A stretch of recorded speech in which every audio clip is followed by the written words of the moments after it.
because race was discussed very superficially in their relationship before, but I feel like if you're going to be in an interracial relationship with a white person, no less, these conversations about the differences between how the both of you are seen and how you walk through the world have to be had. It's not debatable.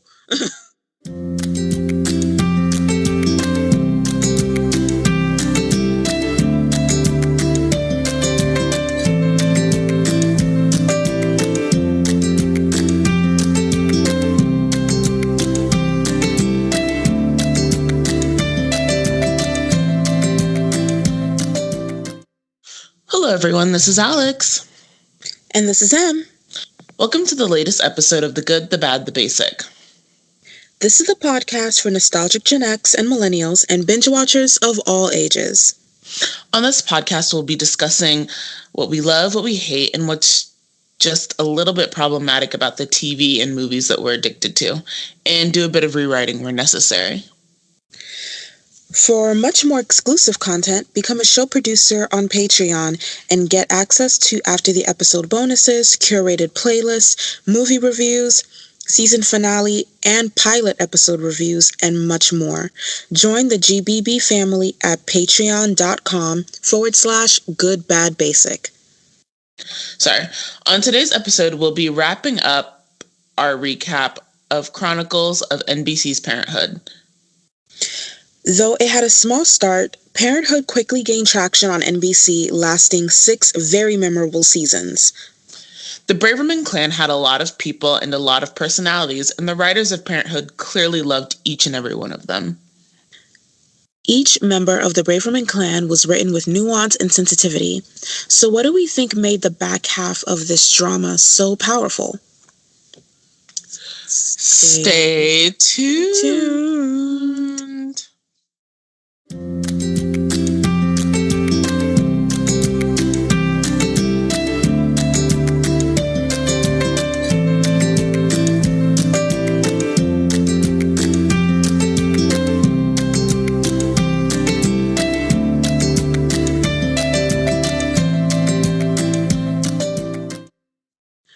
All right, so we are in the back half of Parenthood, which is seasons 4 through 6.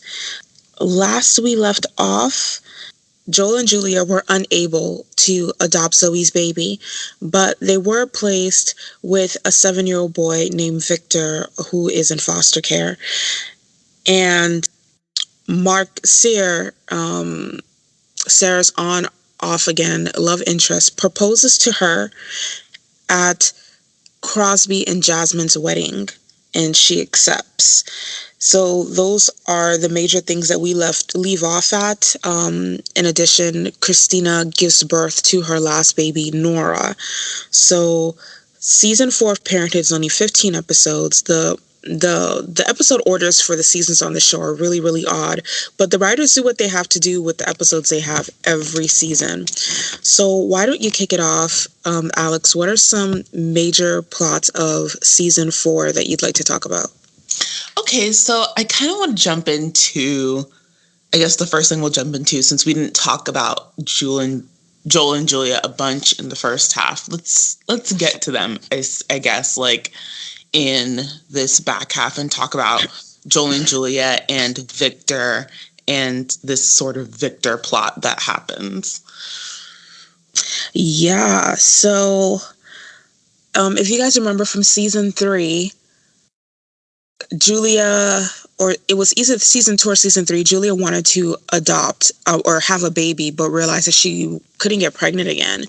And so she got it into her head to adopt, and there was a barista at her job, Zoe, who was pregnant, and there was a whole trying to get Zoe's baby thing, which was incredibly off-putting. But in the end, they got Victor, and when they got Victor, it's easy to say their marriage started to spiral because they had a new child in the picture. But if you've been paying close attention to this show, you've known that Joel and Julia's relationship was on the rocks from season 1, from their very first encounter. She is the issue is not even her being a workaholic, because Joel is a stay-at-home dad with no complaints. It's the fact that Julia does not take Joel's opinion into account for anything and does whatever she wants, even though she has a whole ass husband who has thoughts and opinions of his own. Right. Like earlier, I think in the beginning half of the season, there's even Joel is trying to, because we find out that Joel was a contractor previously, before he was a full-time stay-at-home dad. And, you know, Joel, like any other stay-at-home parent, is essentially, you know, really feeling that and wanting to find some identity, I guess, outside of his stay-at-home status. And, you know, there is something to be said about spending some time with people over the age of 13 or people over the 8 who don't drink out of juice boxes, right? So right. He's trying to, I guess, redo part-time, I think, with some of his contracting work, and Julia just like runs over. She doesn't even pretend to like respect it. Yeah, so I don't know if you remember, but in season 2, when they were having like issues with Zeke and Camille's house, she and Crosby pretty much volunteered Joel's services, and the whole time Zeke acts as if he is the professional here, like he knows what he's doing, and he's doing Joel some type of favor. Do you remember that episode? I do remember that episode, because I think that episode is well directed. I actually really love a lot of frames from that episode. It was very well directed, and I think it was very well written, especially towards the Zeke Braverman character, because he's not someone who likes to admit that he doesn't know everything and that he needs help sometimes. But these are just many, many examples of things that have gone on in the relationship. And Crosby and Zeke would often like joke about Joel being like the husband, the wife in the relationship, things like that. Because from what we know about every man in the Braverman family, they would not be comfortable doing what Joel does. I mean, Adam has a little tantrum when Christina goes back to work, right? Right. So they would not be comfortable doing what Joel does, and he does it well. He does it without complaint. He does it to support his wife. So when he decides to go back to work part-time, like Alex said, and Julia is not only unsupportive, but she's lashing out because she did something that gets her fired from her law firm in this season. And so she's lashing out not only at the fact that he's going back to work, but that she's now out of work. She is out of work not by choice. She's feeling it. She's taking it out on Joel. And she actually has a nerve to accuse him, who's only been back at work for a few months now, of not being there for the family when all he did was be there for their family for years to support her career. Right. Like, you really got me messed up, Julia. Listen, Julia like really pulls like some stuff out of her ass, which is like really amazing to watch. Like, because I'm just like, who are you, babe? Like, let's take a step back. The leaps of logic are really serious. I'm just like, what's even happening? And yeah, it sucks because Joel is like this really, I don't want to say modern, but he's a good partner to her. And he is happy to, and he sort of takes particularly all the disrespectful comments that come from like the other Braverman family, like all the male Braverman family members. He takes it on the nose. He doesn't like engage with it. And there she is. And then for her to like then further disrespect him is like, yikes. And so essentially, and this is what we sort of, I think, said in the last thing about, whether Julia realizes it or not, Victor and Zoe and this whole plot is essentially her trying to have a Band-Aid baby. Like, right. But whether but she's not, the Julia character is not, I don't think, is conscious of it in any sort of way. Right. Where conversely, I think the Joel character is conscious of it. From the moment she says she wants to have another baby with him, he's aware that his response is going to make or break their marriage. For a lot of their marriage in the first half of the series, it really does seem like Joel going along with whatever Julia wants in order to keep the peace and keep his marriage. Right. We're talking about like every decision, from even the decisions when it comes to Sydney and parenting Sydney, and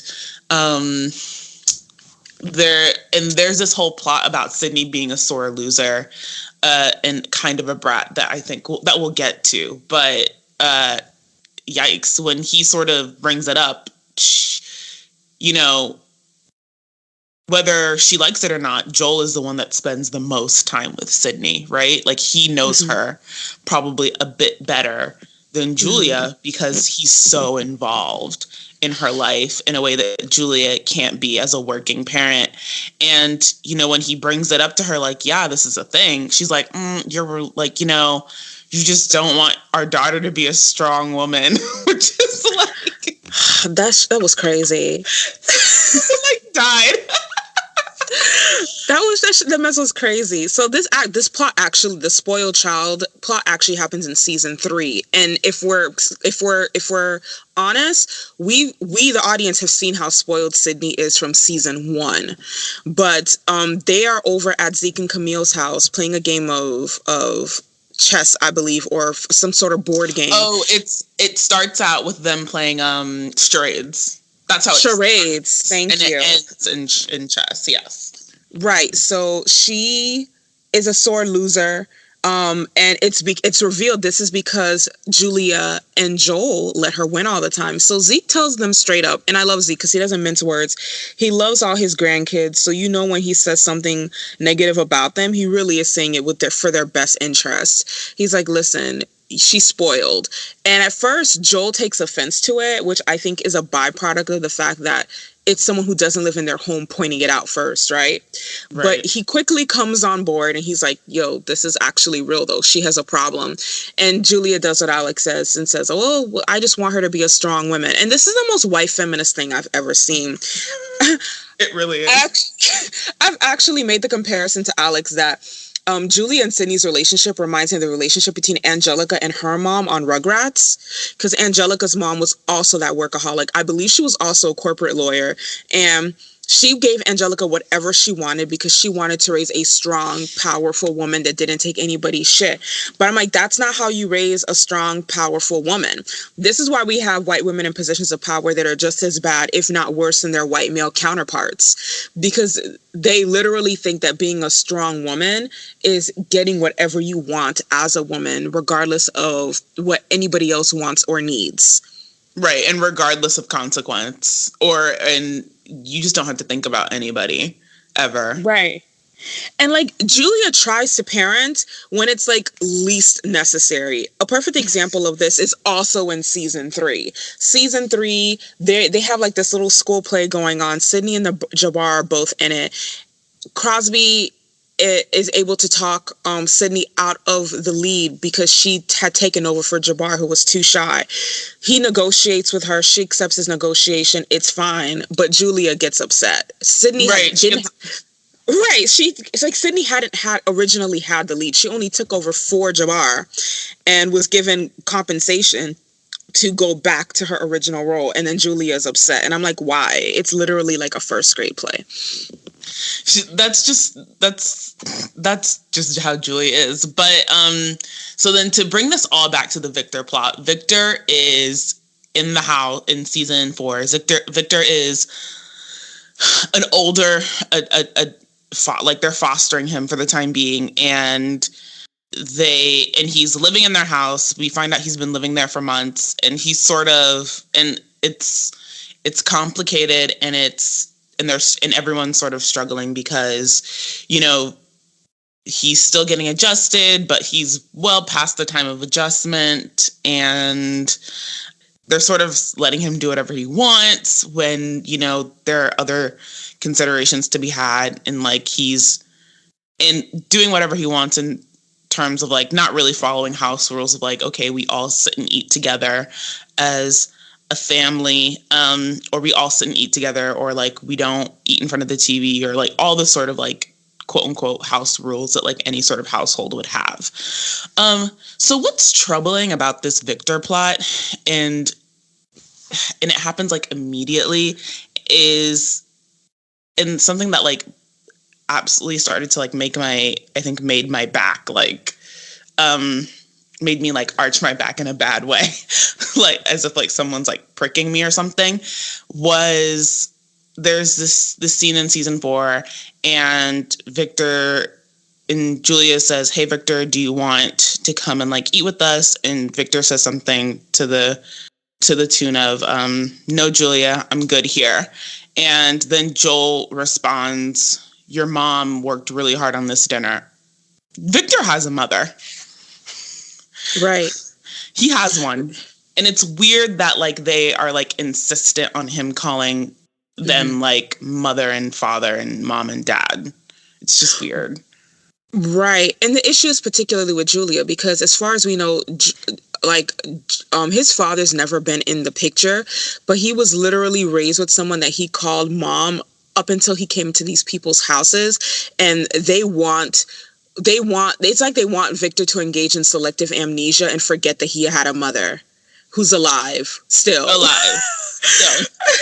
And was taken. And the only reason why he was taken was what she has a substance abuse problem. Yeah, she has a substance abuse. I was about to say, that's what I thought it was. She's an addict, so she's trying to recover and work towards not being an addict anymore. Yeah, it was wild to me because, this is something that foster children and adoptive children talk about all the time. Like, you can't just keep saying we're family, and then make people a family. That's something that comes with time. And one of the best examples of this is Ryan on the OC, who, even though he came to eventually see the Coens as his parents, never called them mom and dad because he had those. That's true. You know what? That's so true. Ryan always says Mr. and Mrs. Coen, Sandy and Kirsten. Yeah. He always calls them by their first names, and they're not offended by it because they know he has parents. Right, because they're like, he has parents. Like, they might not be the best parents. They might not even be in the picture 98% of the time, but he has them. He knows he has them. He knows who those people are. He knows their names. He could pick them out in a crowd if he had to. Right. So then it comes back to, like, why are, like, white people so desperate to wash children of color? Like, act like children of color just don't have parents. Right. Like, we can be family all day long. I can take you in and embrace you as my chosen family, just like you've embraced me. But that doesn't erase the life that I had and the culture I had, the community that I had before you. It's so weird to me how Joel, not only they try to push Victor into calling Julia mom, but Joel in particular acts as if it's downright disrespectful if he doesn't. And they try to punish him for it. Right, which is weird. It's so weird. And it's so gross. I understand that they're trying to establish boundaries and discipline and house rules, but like, you do that from the jump. Like, and you just do it. You know what I mean? Like, and it can be very simple. It can be like, oh my gosh, what's Julia's married name? Graham. Okay. Like, I'm Mr. and you can call me Mr. Graham, and this is Mrs. Graham, or you can call me Joel, or you can say Mr. Joel, or like you can say Miss Julia. This is Sydney. We do this at this time. You don't eat in front of the TV. You know, you got to play a sport. You have parents, but when you're in this house, I'm in charge of you. You know, I'm responsible for your well-being. So let's work together. Like, it's possible. Right. I mean, it's possible if your goal is to set boundaries and make the child who's a foster child feel comfortable and allow a relationship to develop over time. But what they were trying to do was quickly assimilate Victor into the family. And that's where a lot of the friction came initially and where a lot of the resistance comes from. I don't know if you remember in season 4, there was like a plot also involving Victor where he is, playing baseball by himself outside, and Sydney's just being a brat. And she says something along the lines of, oh, your mom gave you up because she doesn't love you. And he throws the bat at her and she ducks and it hits like the glass window. And like they punish Victor rightly because he threw the metal bat, but like not a single one of them asks, why did you throw the bat, Victor?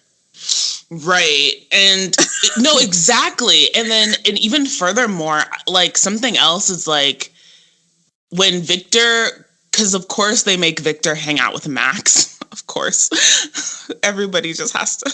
No one is safe from Max. But they make Victor hang out with Max, and Max, being Max, says something that is like, that feels really racial, actually, of like, oh, I know Jabbar and Sydney, but I don't trust, or like, you can't be trusted.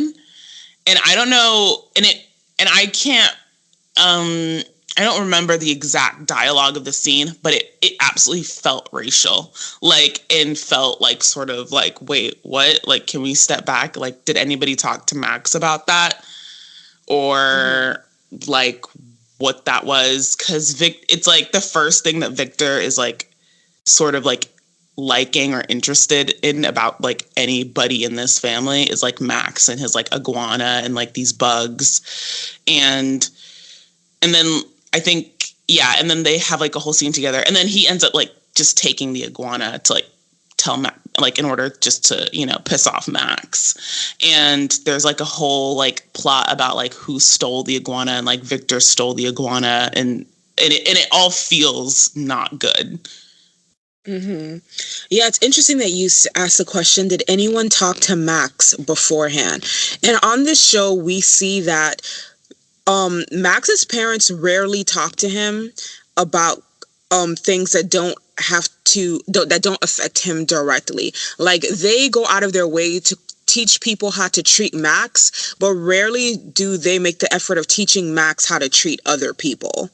Right. So that was an interesting plot line. Joel and Julia were just forcing the issue. They were trying way too hard. But the thing about that plot, that the Victor plot, that I really appreciated is that it discusses something that foster children and adoptees talk about all the time. People adopt babies for the express purpose of having themselves be the only family that child knows or remembers. When people talk about how difficult it is to foster or adopt older kids like Victor, they're half the time they're not even talking about the trauma that these children have endured in other homes, but just the fact that this child has a memory of a whole life or a whole family prior to them, and that upsets them. But ask yourself why you're so pressed that this child had a life before you. Right, exactly. Anyway, the Victor plot is weird. Oh, something else I want to touch on is, so in season 4, we also get this episode of, is Jabbar hears nigger for the first time. Well, he hears like it says it's a nigga, but like he hears it for the first time, and like then there's like a talk that happens. I hate this episode, but you really like it, so let's talk about that. So when I think about this episode, I have to think about it in like a cultural regional context. If Jabbar was a little black boy being raised in Compton, Watts, Atlanta, Brooklyn, literally anywhere in the South, and he had heard nigger for the first time, I'd have been like, y'all reaching. But he is being raised in Berkeley. He's being raised by a very respectable black family that does not use that word even colloquially amongst each other. And then he was embraced by his father's white family, who are shown as people who don't use that word either. And I don't think his mother ever exposed him to rap music before. And he's exposed to it for the first time in Crosby's studio. So him hearing it for the first time when he's like 6, 7 years old makes sense to me. If he'd been any older than that, it would have been unrealistic, honestly. Like, if he'd been 10, I'd have been like, I'm not feeling it. But then Jasmine decides that she wants to talk to him, and she tells Crosby, listen, you can't be part of this talk because you're not black. You can listen, but you're like, don't jump in, which I highly appreciated. You, white man, will never know what it's like to be called that word in an offensive sense, and she's trying to prepare her biracial son for being called that word by non-black people. So she sits and she has this conversation. She tells him how old she was when she first heard that word. And Crosby is really doing what Jasmine said. He's listening. He's taking it all in. After the talk, he speaks with her about her experiences with racism, because just from who Crosby is as a person, who the Bravermans are as people, it never crossed his mind that Jasmine would be a victim of racism or racial discrimination. And when they have this talk, I feel like this episode is so important because race was discussed very superficially in their relationship before. But I feel like if you're going to be in an interracial relationship with a white person, no less, these conversations about the differences between how the both of you are seen and how you walk through the world have to be had. It's not debatable. Right. I guess I think my beef is like, I don't believe that, like, so when the first time like I heard nigger was like, when I was probably like 2 years younger than Jabbar, and it was definitely by like a white kid, and he was like, he was calling me a nigger, and then threw a soccer ball in my face, and which is so rude. Like, calling me nigger wasn't enough for you? God, white people, I can't. But terrible. I'm just like, I'm thinking about it now. I'm like, wait a second. Then he threw a soccer ball in my face. That is some rude shit. Like, what? You could have just called me a nigger and then stopped it there. Like, but no, we have to go that extra mile of violence, because why not? And so that is like, and that's just sort of been like my experience. It's been like my friends' experiences. It's been like everybody I've ever known. Like, that's their experience, like, with that word. And it's not until much later, when I start listening to like rap music and hip hop, that like, or not even, it's not really much later. I live in the South. I was hearing, when I was hanging out in black spaces, yes, I would hear it like colloquially, and understood that there was like a different connotation amongst black people. But I think I'm annoyed because I guess I don't believe that, like, that I think I'm annoyed because it's like, oh, it happens like when a rapper says it, when it's very much like, you know, like I said, like hearing it in like a negative connotation and that sort of violent, like, is real, I guess, to me. And maybe it's just like a personal sensitivity thing. Like, and maybe that's why like this episode doesn't hit me, because I guess like the initial context of where he's hearing it feels like very white. It feels like what we were talking about in terms of white people not wanting to indict themselves on like the violence that they on the violence that they do towards children of color, particularly like when they are children as well. It felt like, I think that initial scene felt like a cop-out, and that's why I don't like it. You know, like I said, I have to remove my own experiences from the episode. You know, we both grew up in the South, and if Jabbar had, or if he'd grown up, you know, anywhere along the East Coast, I would have probably had a similar opinion as you. In my personal experience, I heard nigger used in rap songs and had no understanding of what the word mean, except that I knew that it was interchangeable with like person. Like, they use nigger the way that you would say person or people. And, you know, that's how I knew the word being used in rap songs growing up. In schools, I went to predominantly black schools. So a lot of the kids use that word colloquially with each other as well. And the few white kids that were at our school, white kids made up about 10 to 20% of the population of all the schools I went through, from elementary school through high school. Like looking back, I felt like maybe some of them wanted to use that word, but they were outnumbered, so they sat there and ate their food. um, and the first time anyone used that word towards me was actually, I want to say I was, to my face, gosh, I was almost 20. Prior to that, online, I was 17. Um, I was just raised in very, very Black centric spaces. Meanwhile, juxtapose that with my cousins who weren't raised in South Florida. They were raised in Central Florida. They were called nigger when they were like 10 years old by white people. And then I have to juxtapose that to like other cousins who live in Utah. I have like family members who are Mormon, and they're visibly biracial, and they were born and raised in Utah, and they've never been called that because their church community and their school communities don't use that word, even though they're surrounded by white people. So I definitely think that when you hear the word and how you hear the word is very, very specific to your experiences, where you grew up, and what your school, church, and work environments were like. So I try not to be too hard on that episode, because Berkeley is not just very white, it's very white liberal.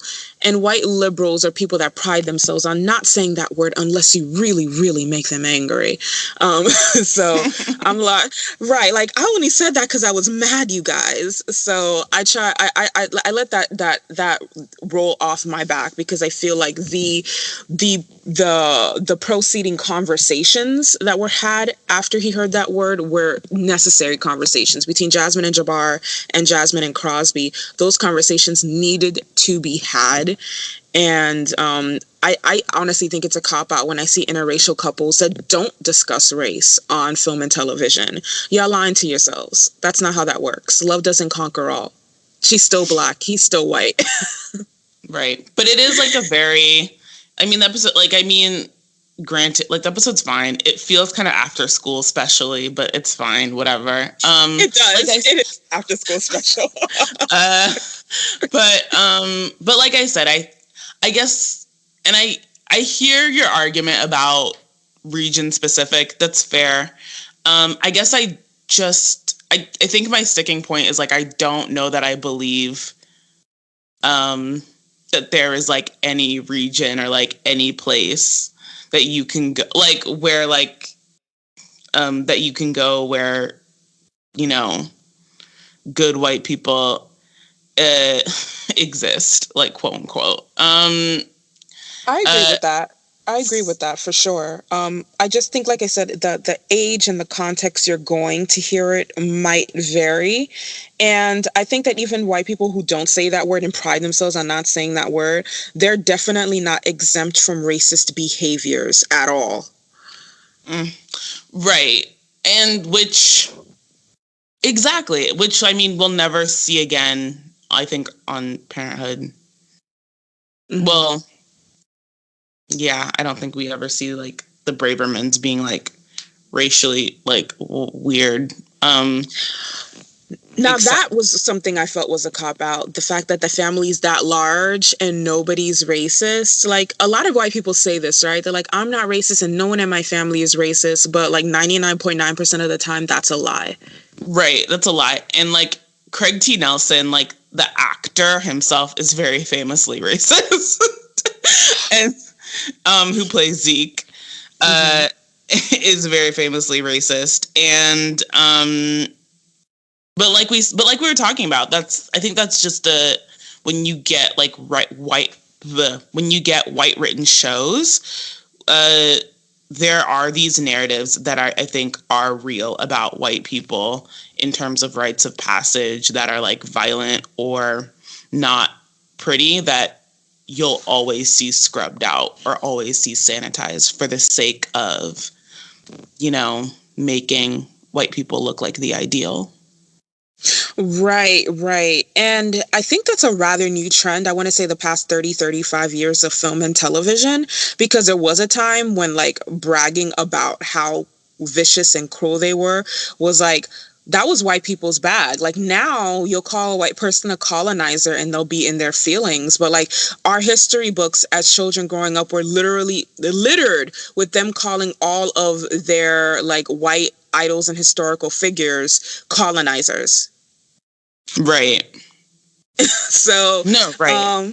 They're only like, right, so they're like, I feel like that wanting to, white people have been doing like heavy rebrand on their image, especially the image of white men, for about 30 years now on television, and putting out this media soundbite that doesn't necessarily reflect their behaviors in real life. Yeah, that's real. It's true. So another big plot point that happens is Christina is diagnosed with breast cancer. Right. That was an interesting plot, because I feel like I didn't want Christina to get cancer. Let me just make that very clear. I don't want even a fictional character to have cancer. I do, however, think that this was a necessary thing to not so much test her relationship to Adam. That kind of happened last season a little bit, kind of. But like I said, I always knew Adam and Christina would go the distance, but to test their home life. Because when Christina's not there, keeping everything running smoothly, specifically her son Max, the household kind of falls apart. Right. And it's sad to see, like, there was this one episode that made me livid. It still makes me livid thinking about it. Christina is like puking her lungs out, and like she's sick. She can barely walk. And Max is still demanding things from her. Like the character is almost completely void of empathy, you guys. That's what really makes Max Braverman so insufferable. He is just someone who seems completely void of empathy. Christina is weak. She's feverish. She's sweating. She almost faints and falls to the ground. Adam has to catch her before she hits the floor. And she's trying to take care of an infant. She's trying to take care of Max. Max is demanding this for dinner. He's yelling at the baby, a literal baby, to shut up and stop crying. And Christina is up to here, but she still doesn't tell Max off. Adam still doesn't tell Max off. And they're just like, they're juggling like three balls with one hand at this point. And it's sickening to see Max, who is 13, 14 years old at this point, can certainly cook his own meals, should certainly be responsible enough to watch a baby, not do those things. Right. No, absolutely. I agree with all of that. Like, it's ridiculous. Like, your mom is literally dying. But Christina makes a new friend, Gwen Chambers, who is played by the actress Rose Abdu. She played Gypsy on Gilmore Girls. And they become friends while in chemo.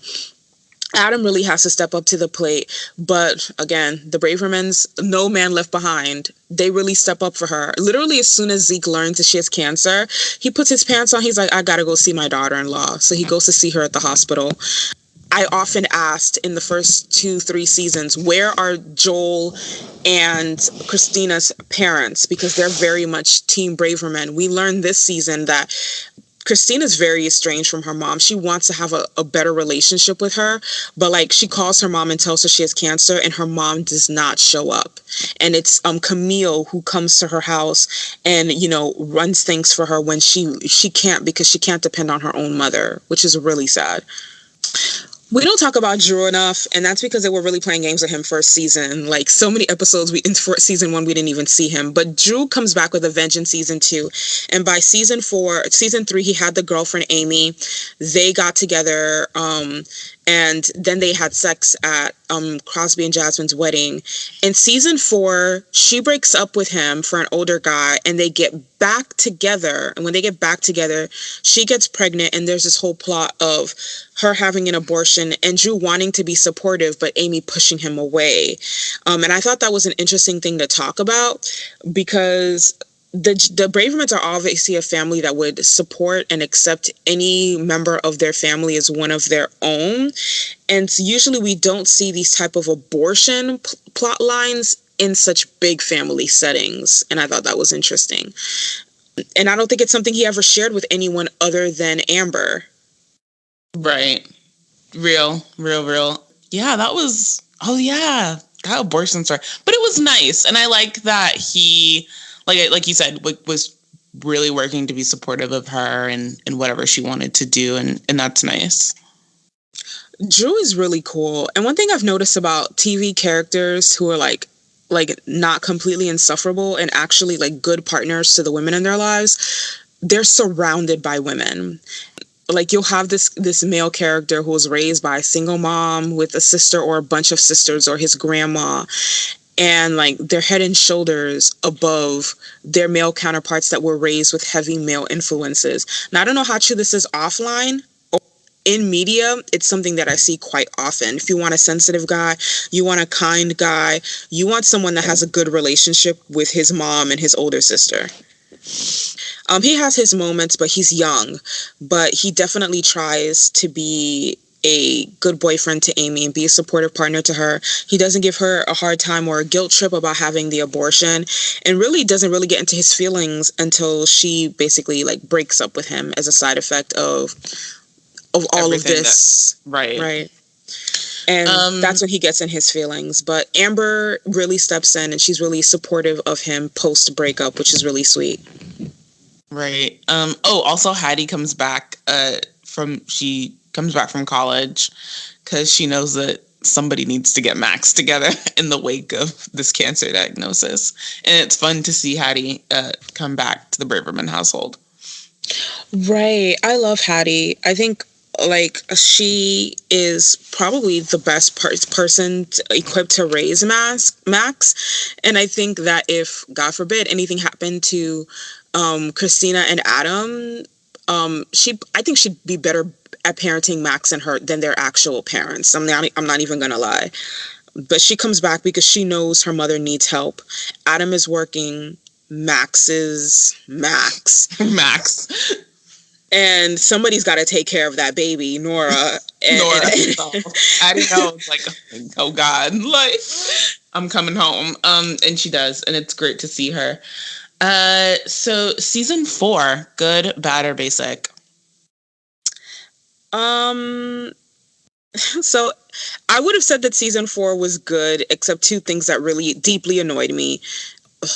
Joel and Julia trying to push their family onto Victor so quickly and so fast, and Amber getting involved with this Afghanistan vet Ryan, who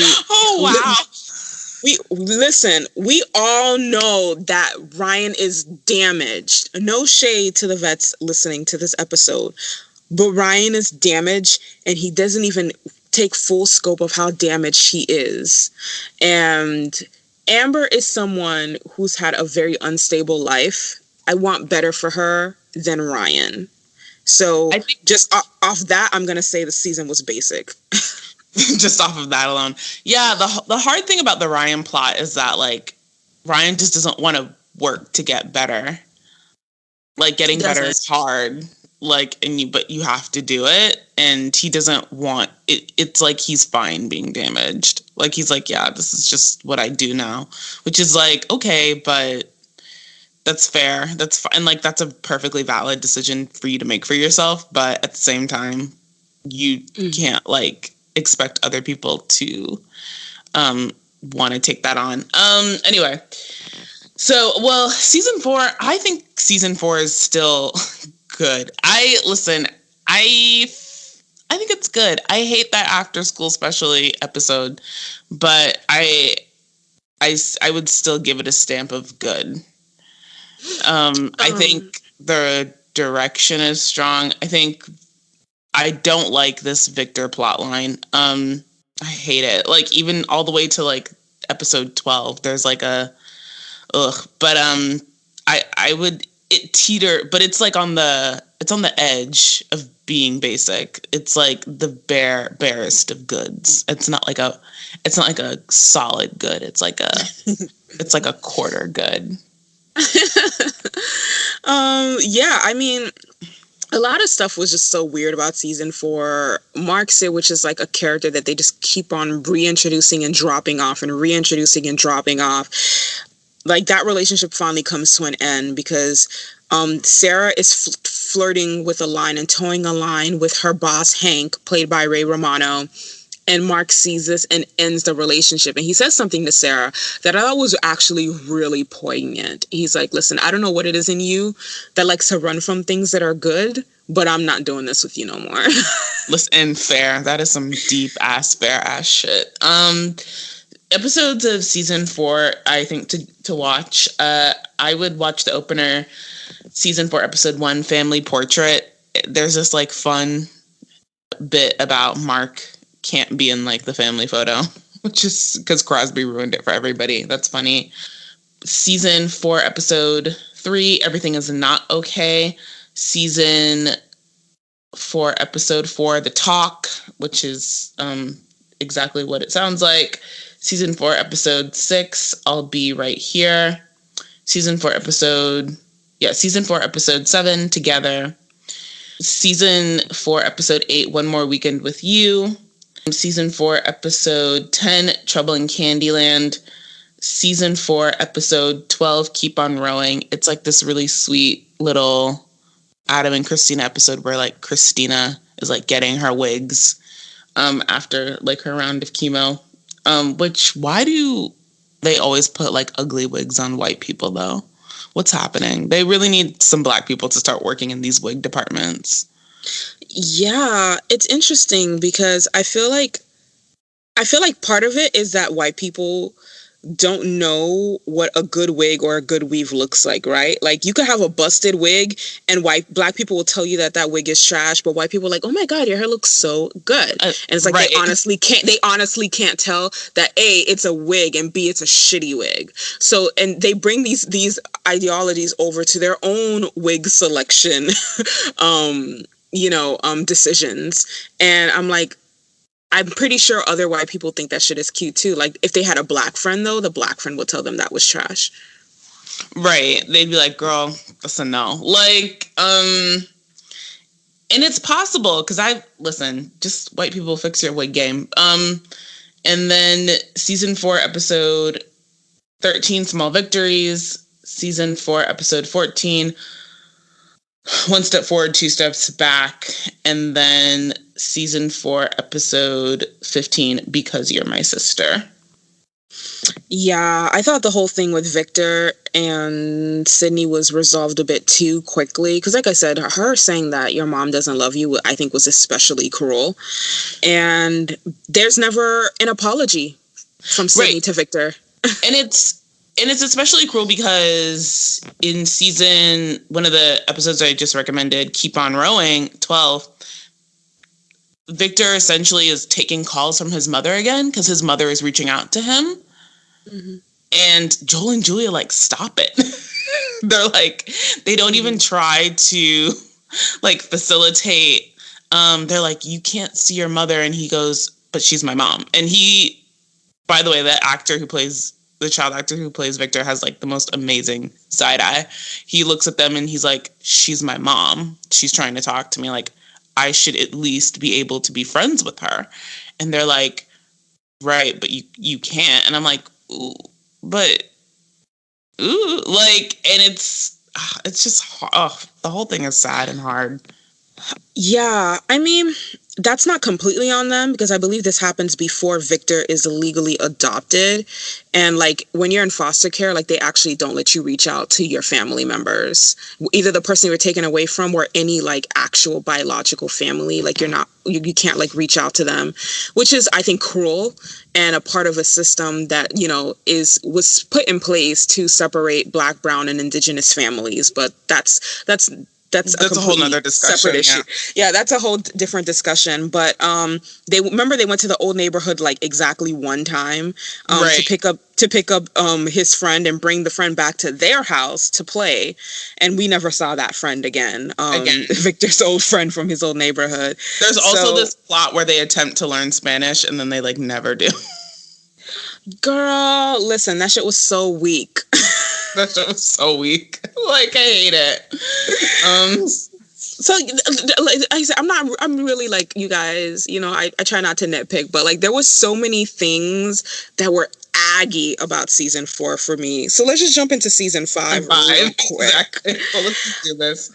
In season 4, Jasmine had found out that she's pregnant, and in season 5, like, we basically fast forward 9 months. Jasmine gives birth to their daughter Aida, and there's a whole subplot for a couple of episodes where she wants the child to be named Trisselle Braverman, and he just wants the child's last name to be Braverman. Hank, who had left Sarah after Mark left her, he left in season 4 to be closer to his daughter, whose mother was moving her to another state. But he's mysteriously back in town because, quote, Minnesota didn't work out for me. Okay, that's not a real reason. Right. It's not a real reason if you left to be with your child. That's not a real reason. And Hank becomes a mentor for Max, who has an interest in and an aptitude for photography. So, yeah. Oh, and Christina runs for mayor. These are major plots. Right. So let's talk a bit about, first of all, it's really cute to see that All-American Rejects singer show up in season 5. I had forgotten that he ended up, like, in the early 2000s, he had, like, booked, like, a bunch of, like, acting roles and was, like, pretty decent at them. So I don't know why he stopped that, because that was really good. That could have been a cute transition for him.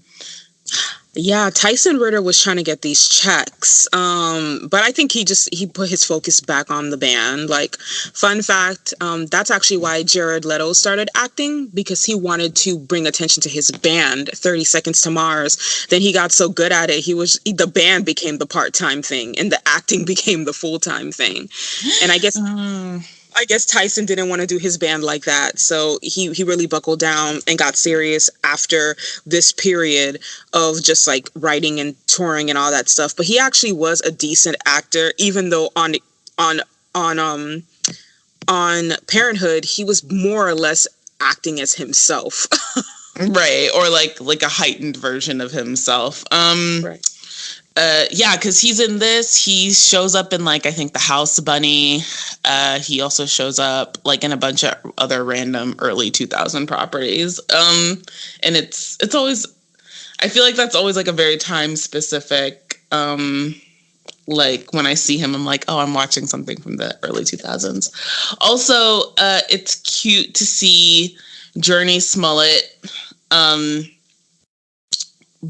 Or now I guess her name is, like, Journey Smollett Bell, show up.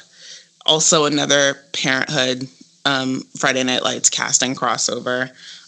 Journey Smollett Bell, who would go on to Underground, which we'll talk about which we'll just be talking about later in a later season.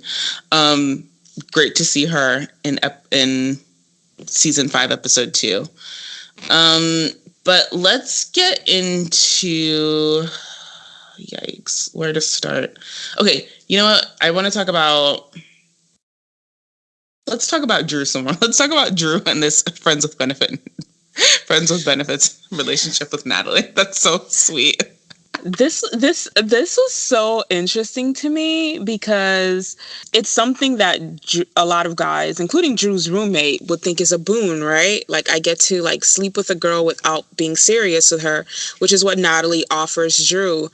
But Drew wants a relationship. Like, Drew wants commitment and tenderness and all that good shit. Honestly, if Drew was a real person and I knew him, I'd be like, honey, you're not built for that life. If I didn't know him, I'd have been like, you're not built for that. You're not made for friends with benefits, Drew. Sit that one out. Sit that one out, babe. But, like, his sweet little heart, he just goes, he dives, like, head in, and it's cute. And then, like, yeah, he's trying to, like, talk to her and, like, be super sweet and, like, you know, trying to essentially, like, be in a relationship. And she's like, what are you doing? And yeah. Oh, Drew. I love Drew. Drew's great. Drew and his roommate is interesting. So he has this roommate who he really doesn't like. And he doesn't like the roommate for a lot of reasons. The guy never studies, but he makes great grades. He's an athlete. He's really loud. He doesn't understand cues of when someone wants to be left alone. He raids their fridge all the time. So he actually confronts Drew and he's like, let's talk it out. Like, both my parents are therapists. Like, tell me all the shit you hate about me, man. It's cool. And I think his roommate is actually a pretty well-adjusted person, and you don't want to like him, but you end up liking him. You do. You end up really liking him. I love the roommate. I think he's so funny. Okay, so something else I want to jump into, because I just wanted to talk about something that was happy before we got into this. But let's get into this emotional affair that Julia has with this like single father. Oh, yeah, Ed. So he was on the verge of getting a divorce when they met, right? His wife was still living there, I believe. Okay, yeah. Yeah. And then afterward, he gets a divorce, and their affair, emotional affair, as Alex said, has gone on so far that Julia even has to ask, are you guys separating because of me? Right? Right. And like they're sending each other like cute little texts and talking all the time. And he's like her comfort and her support. And literally all I can think about is season 1 and how many of these soccer moms were just trying to throw Joel a pussy. And he was like trying to throw it so hard at him. Like it worked. like the girl with the lower back tattoo, let me tell you something, that woman worked so hard. She put in so much effort.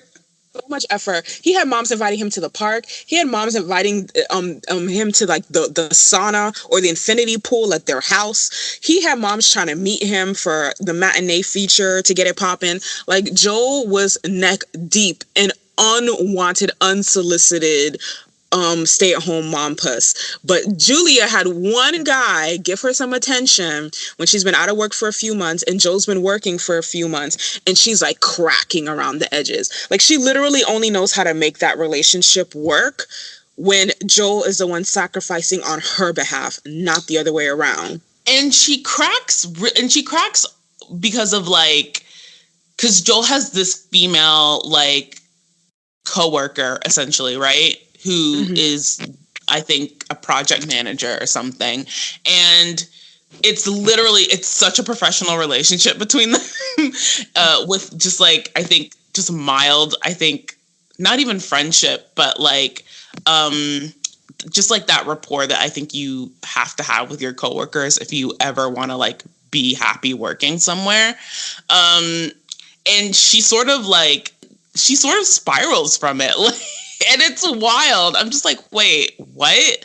Like, and it's lame because like he's literally never given her a reason. Like, not once, not even in like you said, when he was drowning in it. She just sort of, because of that and because of like the job and because of everything else, she just spirals into this thing that feels so freaking selfish. But it's so on brand for Julia. No, but you know what's interesting too? When she accuses him of having feelings with or flirting with this project manager, it's long after she's been doing the same thing with Ed. For me, that's a hit dogs will holler situation. You're accusing him of some shit to alleviate your own guilt about what you're doing. Right. Like, exactly.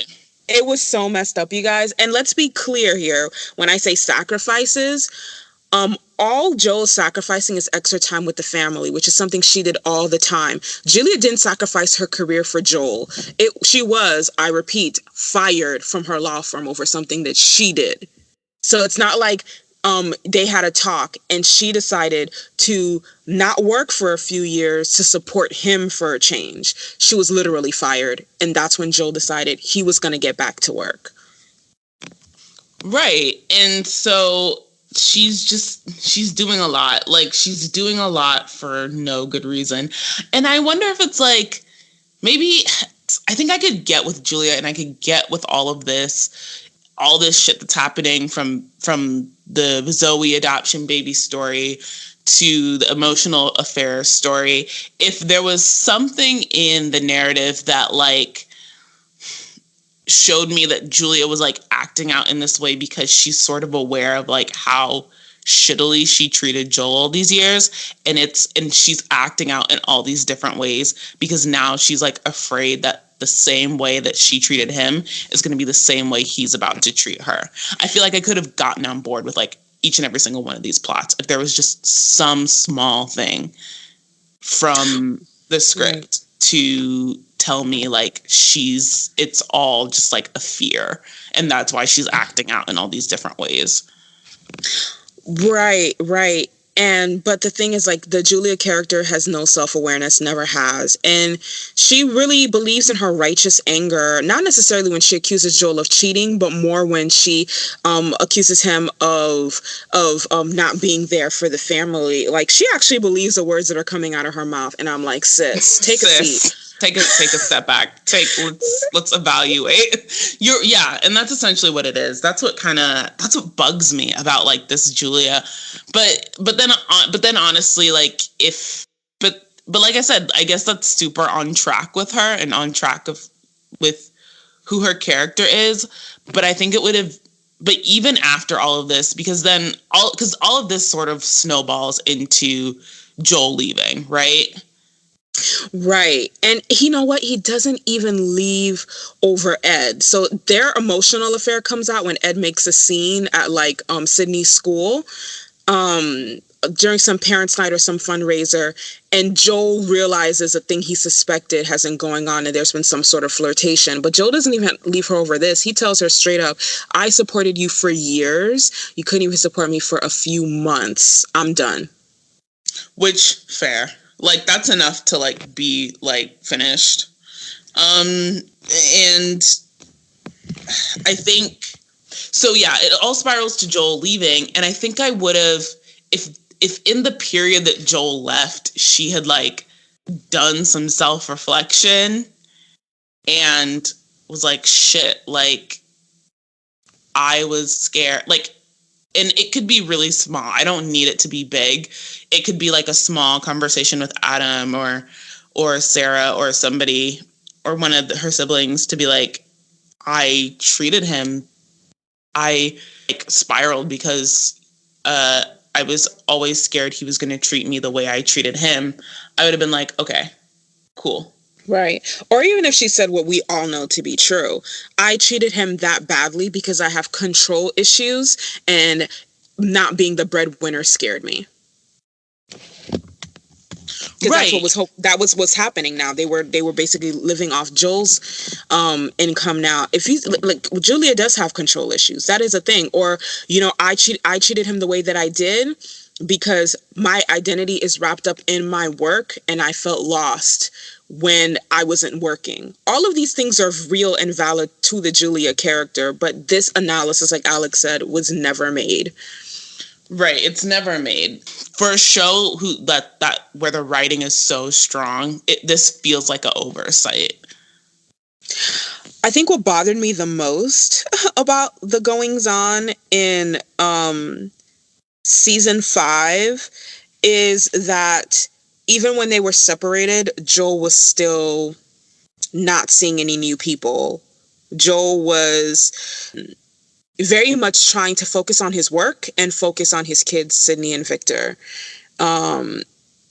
Joel, and this is the thing, and this is why I feel like that didn't make any sense. Joel is a good guy, but the Joel that they have on Parenthood is damn near martyr territory. So what happened in season 3 with Adam's flirtation with their little receptionist is a storyline that I would actually better believe and would make more sense with Joel, because his marriage has been on the rocks since day 1.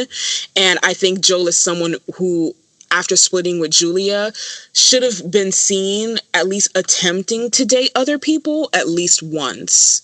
I feel like the Joel character deserved that. And the Joel character is absolutely someone whom, as bad as I feel about him now, I think if their gender roles were reversed, the audience could see just how poorly Joel was treated. True. Yeah, I definitely know. Yeah, I definitely think that if you gender reverse those roles, like, you definitely have an audience that goes up for Joel. And I think, and like you said, there is like a martyrdom type like edge that the show flirts towards with Joel. And I think they do it in an effort to like not make Joel come off as like insensitive, but I think they just made a wrong calculation there. I do think you should have like a period of Joel seeing other people, because we already know that Joel is somebody who has options. Right. Joel has lots of options. And when I say the gender reversal, like, I'm not even saying that lightly. Consider that Joel was a powerful corporate lawyer that really didn't ask about his wife's day half the time, and didn't ask her opinion before doing things. And then she gets fired. He gets fired, wife goes back to work, and he immediately starts on an emotional affair because he feels like less of a man. Like, this is a storyline that would anger people, but they do it to Joel. And like, it's just, his responses are just not realistic to me. Right. They're not realistic. And, I'm trying to, because this isn't like a show that I think people like talked about a lot on social media, but so I don't have any like frame of reference to engage a sort of dialogue of like what that audience reception was. But listeners, if anybody goes back and watches Parenthood before or while you're listening to this, like, let us know what you think, because I'd be interested to know how it reads back. Right. For sure. And I agree with Alex. I think the Joel character was their one. I mean, and you're allowed one stumbling block with an ensemble cast so large. I just didn't expect them to stumble so hard with Joel. We have like the quote unquote sensitive men being portrayed on this show before. We have Mark. We have Drew. And those characters never come off like they're being martyred to come off as the sensitive, evolved male. And how evolved do you want someone to be, actually? Like, if he's separated from his wife and he moved out, I would expect Joel to be seeing other people. Right. Like, he has needs. So I want to talk a bit about this Hank Asperger's diagnosis thing that happens. Right. So it's in season 5 when Hank comes back, when he actually starts seeing the therapist that they went to for Max, who supposedly was really, really hard to see, but Hank got Adam and Christina helped him see this doctor, and he diagnoses Hank with Asperger's as well. And what's interesting is, as much as we go up about Max and his Asperger's portrayal being highly unrealistic and mildly offensive to people with Asperger's, Hank is actually a really, really great portrayal of an adult with Asperger's syndrome, which I thought was interesting. So now I don't know how much of Max's behavior was done by the writers as a portrayal of his Asperger's and how much of it was him being a little spoiled white boy. Right. Exactly. Because you have this, like, so Hank gets essentially diagnosed with Asperger's, and it's a really like moving, really, I think, great plot and storyline, and it's great to watch. And it essentially comes about because he relates to Max super well, because Max takes up an interest in photography, and then begins spending more time with Hank, and Hank sort of then realizes, oh, this is why I was never able to make my relationships work. This is why I've always had trouble with people. Like, this is like, and it's very like moving and emotionally great. And I think it's well paced and it's beautiful to see. So it's like, okay, you got this right. And this is what I was saying about, like, maybe this is like Hank getting to this Asperger's diagnosis, I think shows how much the language changed around Asperger's in the time, because you have Max that is like ridiculous, and then you have this Hank portrayal that's really wonderful and really moving. Mm-hmm. And unfortunately, the Max portrayal doesn't stop being ridiculous. Oh my God, it doesn't. It becomes more ridiculous. More ridiculous. So Max is essentially the most ridiculous person, and in a plot, and instead of Adam and Christina being like, oh, like, we're gonna because Max is essentially mainstreaming in school, like he's going to like regular school, because he is academically gifted, and Max, is Max. And instead of Adam and Christina being like, wow, like we should teach our child boundaries, they're like, we're gonna create a whole school just for Max. Yeah, they create a whole school just for Max. But let's be fair here. The tipping point of all of this was Max went on a school trip and bullies peed in his canteen, and that was the final straw. And I'm not gonna lie, after this event, when Max says he doesn't want to go to school, I was very much Team Max, and I was side-eyeing Adam and Christina for telling him that he had to go. I'm like, are you serious? They literally just violated your child and you trying to make him go back to school right now? Like, give him a few moments to grieve. And this is what I'm talking about. Like, when they should be putting their foot down with Max, they don't. And when they should, like, be comforting him, that's when they choose to be firm. I am not having my child going back to a school where his canteen was peed in and he was bullied on a trip where I wasn't even there to like help him or see what was going on or anything like that. Like, no, you're not going back to that environment.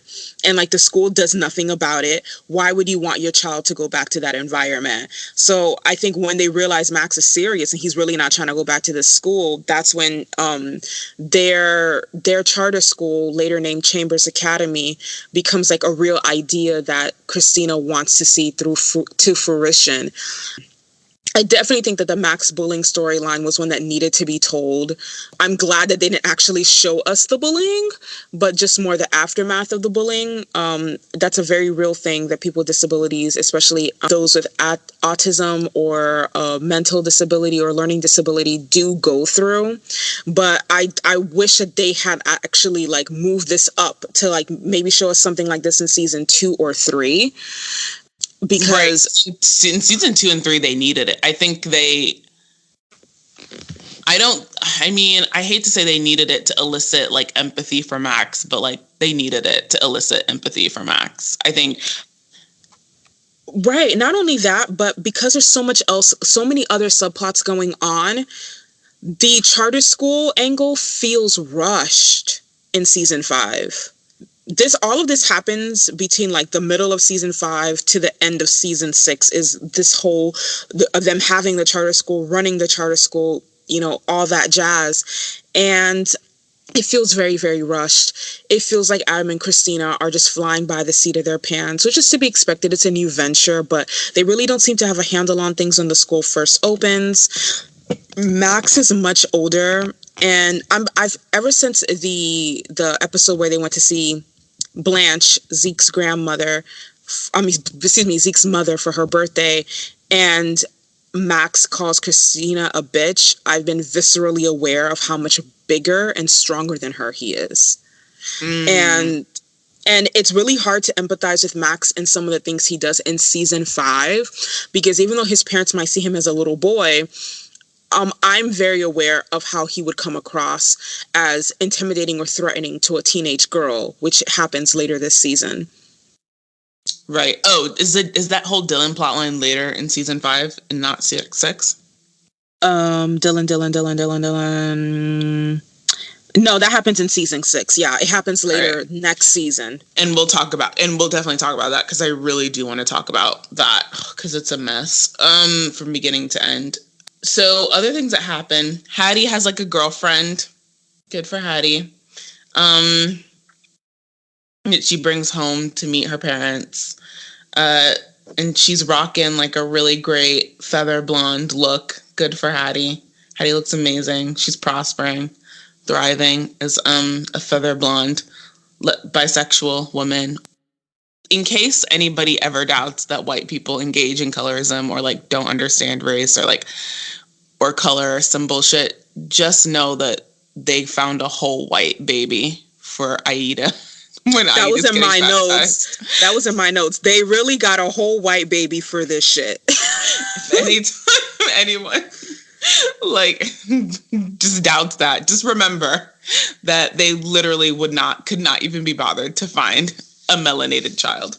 That was the messiest of all messes. But I want to talk about that storyline really quickly. We see this white ass baby when Aida gets baptized. Like we get a full frontal view of how white this baby is. Around Aida's baptism, Joel and Julia were originally asked to be the godparents, and then Crosby asked Joel to drop out to not make things awkward for Julia, and like Joel shows up at the baptism just looking super sad in the pews, you guys, and my heart breaks for Joel, I swear. Poor Joel, which is like, I think it's kind of rude. Like, don't you, I mean, I guess like you do have to choose like your blood relative in the divorce, like, but still it feels upsetting. Right. And like Julia could have put an end to the whole thing, because then when Crosby tells her that he asked Joe to drop out and Joe was okay with it, Julia's like, well, he didn't even fight for me. I'm like, sis, you could have just told your brother not to ask him to step down. Right? You could have just been like, no, like things that make sense don't occur to Julia. So like sometimes I don't want to blame her for them. Like it's not her fault she doesn't make sense, you guys. This is just where she lives. Also, Sarah finds her own sort of quasi Logan Huntsberger this season, and breaks up with him. Because she starts dating Carl. He's fine. He's rich. He want to take her on trips. He said, girl, get your passport ready. And then Hank comes in and he's like, you need to prioritize yourself, Sarah, aka you need to stay in Berkeley with me, Sarah. And then she does it. Like, I don't know how better to prioritize myself and my self-care than to be flying business class with a wealthy man. Right. And then I'm gonna get like to go on vacation, fly business class, stay in like a 5-star hotel, and then get digged down really good. Like what is, that's all self-care to me. I don't even know. I don't understand what is there to think about. And like, and he even says this to her prior when she wants to get the job to take the campaign headshots for Christina, and like Adam and Christina are wary about it. Like Hank says to her straight up, you're flighty. Now it's photography. Before then, it was playwriting. Before then, you were graphic designing for the shoe company. Before then, you were a bartender. Before then, you were writing songs for your ex. Like, you're really, really flighty.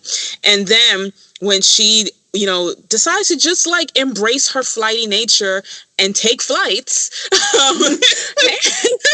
Hank wants her to stay in Berkeley. Why, sis? Why? What exactly? Why?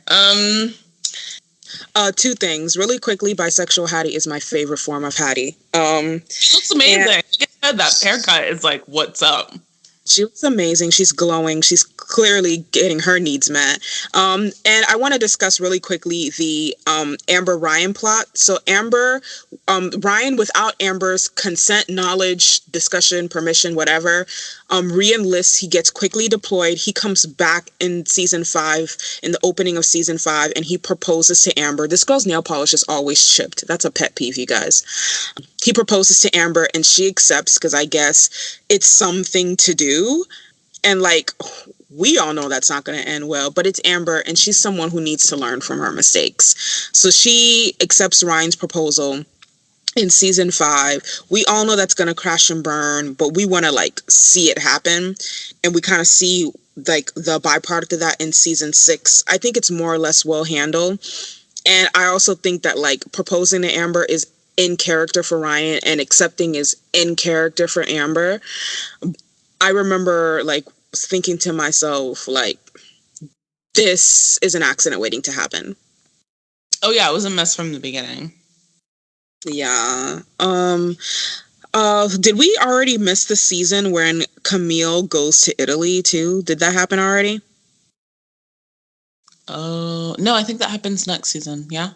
In season 6. Okay, so we didn't miss it. All right, so what do we think of season 5, Alex?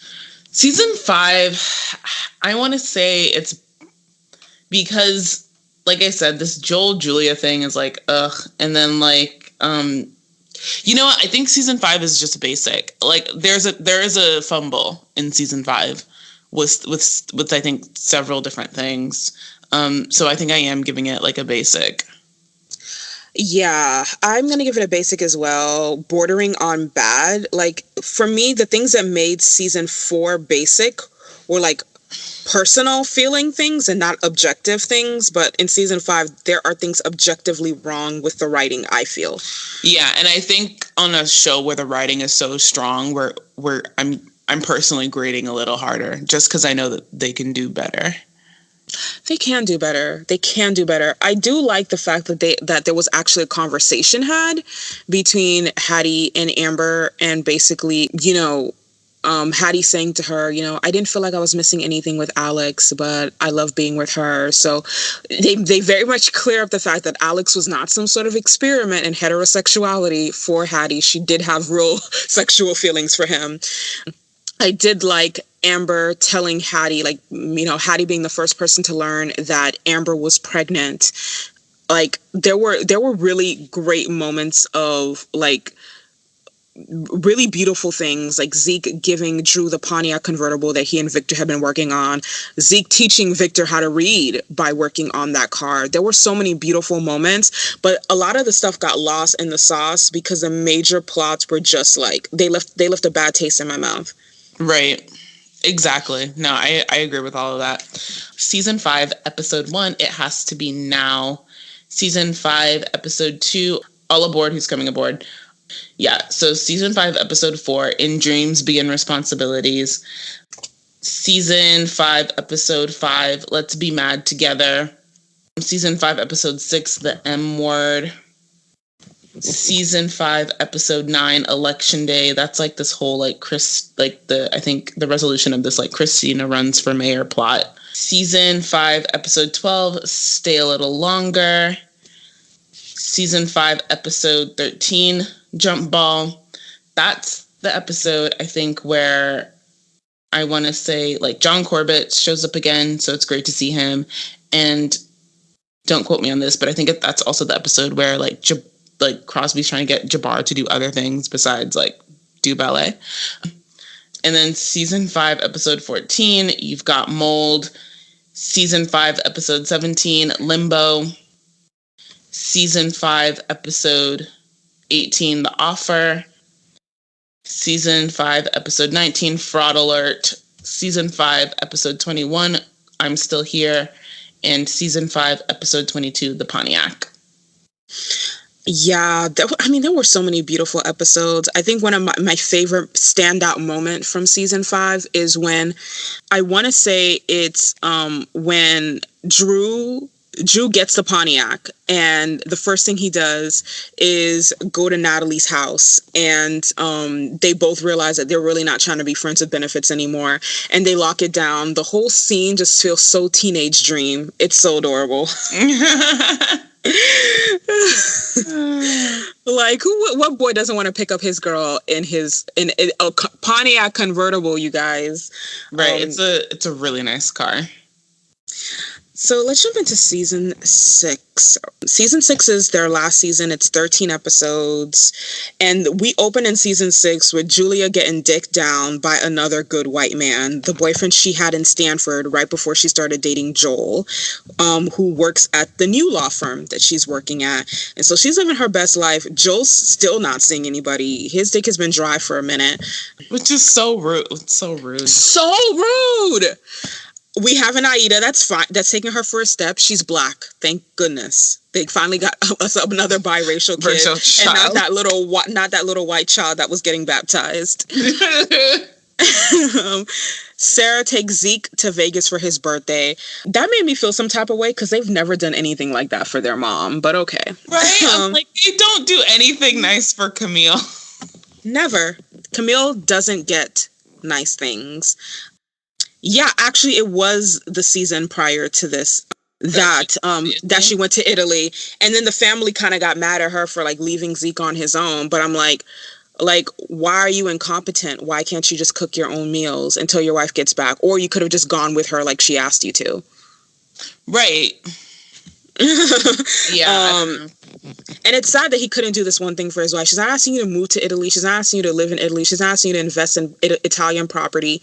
All she's asking you to do is take a trip with her after over 50 years of marriage, and you can't do that for your wife. Which is really wild. especially considering that the art teacher that she had the one night stand with is on going on this trip too. So for no other reason than to like keep an eye on her, I guess I would have assumed that he would want to come. But Zeke doesn't do that, and Millie is Sarah comes over because again Sarah's Zeke's favorite and he's her favorite, and she brings him food and stuff like that while Millie is gone, and she takes him on this trip in season 6 for Vegas for his birthday. And while he's in Vegas he collapses, and that's what the bigger plot of season 6 is, that Zeke needs surgery. And the doctor tells him this will happen again. And it cannot happen when he's behind the wheel of a car, or let's say walking up or down a flight of stairs. That's going to be a problem. Like, he could have died. Right. And he will die next time. And so he's having a hard time considering whether or not he should do this. But later when Amber tells him that she is pregnant, he tells her that he's not disappointed, he's happy, and this is what he needs to push him over the edge to make that decision, because he wants to live to see his great grandchild. So yeah, I think the fact that Zeke even is sort of, the fact that he's debating on whether he's going to take care of his health properly or not is silly. And like, and I don't know, like, I think personally, I was just sort of like, you should be so lucky that you want to decide whether you want to take care of your health or not, because lots of people just don't have the choice. Right. Because they don't have insurance, or they're too, like, or when they get to this part of their life, they can't like afford it, and they just have to deal with whatever they have to deal with. So personally, that felt sort of like, ugh. But that's just like a personal thing. I think Zeke sort of being in this, will he, won't he, is very on track for his character. Right, it is on track for his character, and he's a very stubborn man. He's a lot like Julia in that way, that they both like being in control, and this felt like something that was out of his control, because the odds of him dying in surgery were also fairly good, but then the odds of him dying as a result of not getting surgery were definite. And my whole thing is like, maybe if you were younger, I would understand.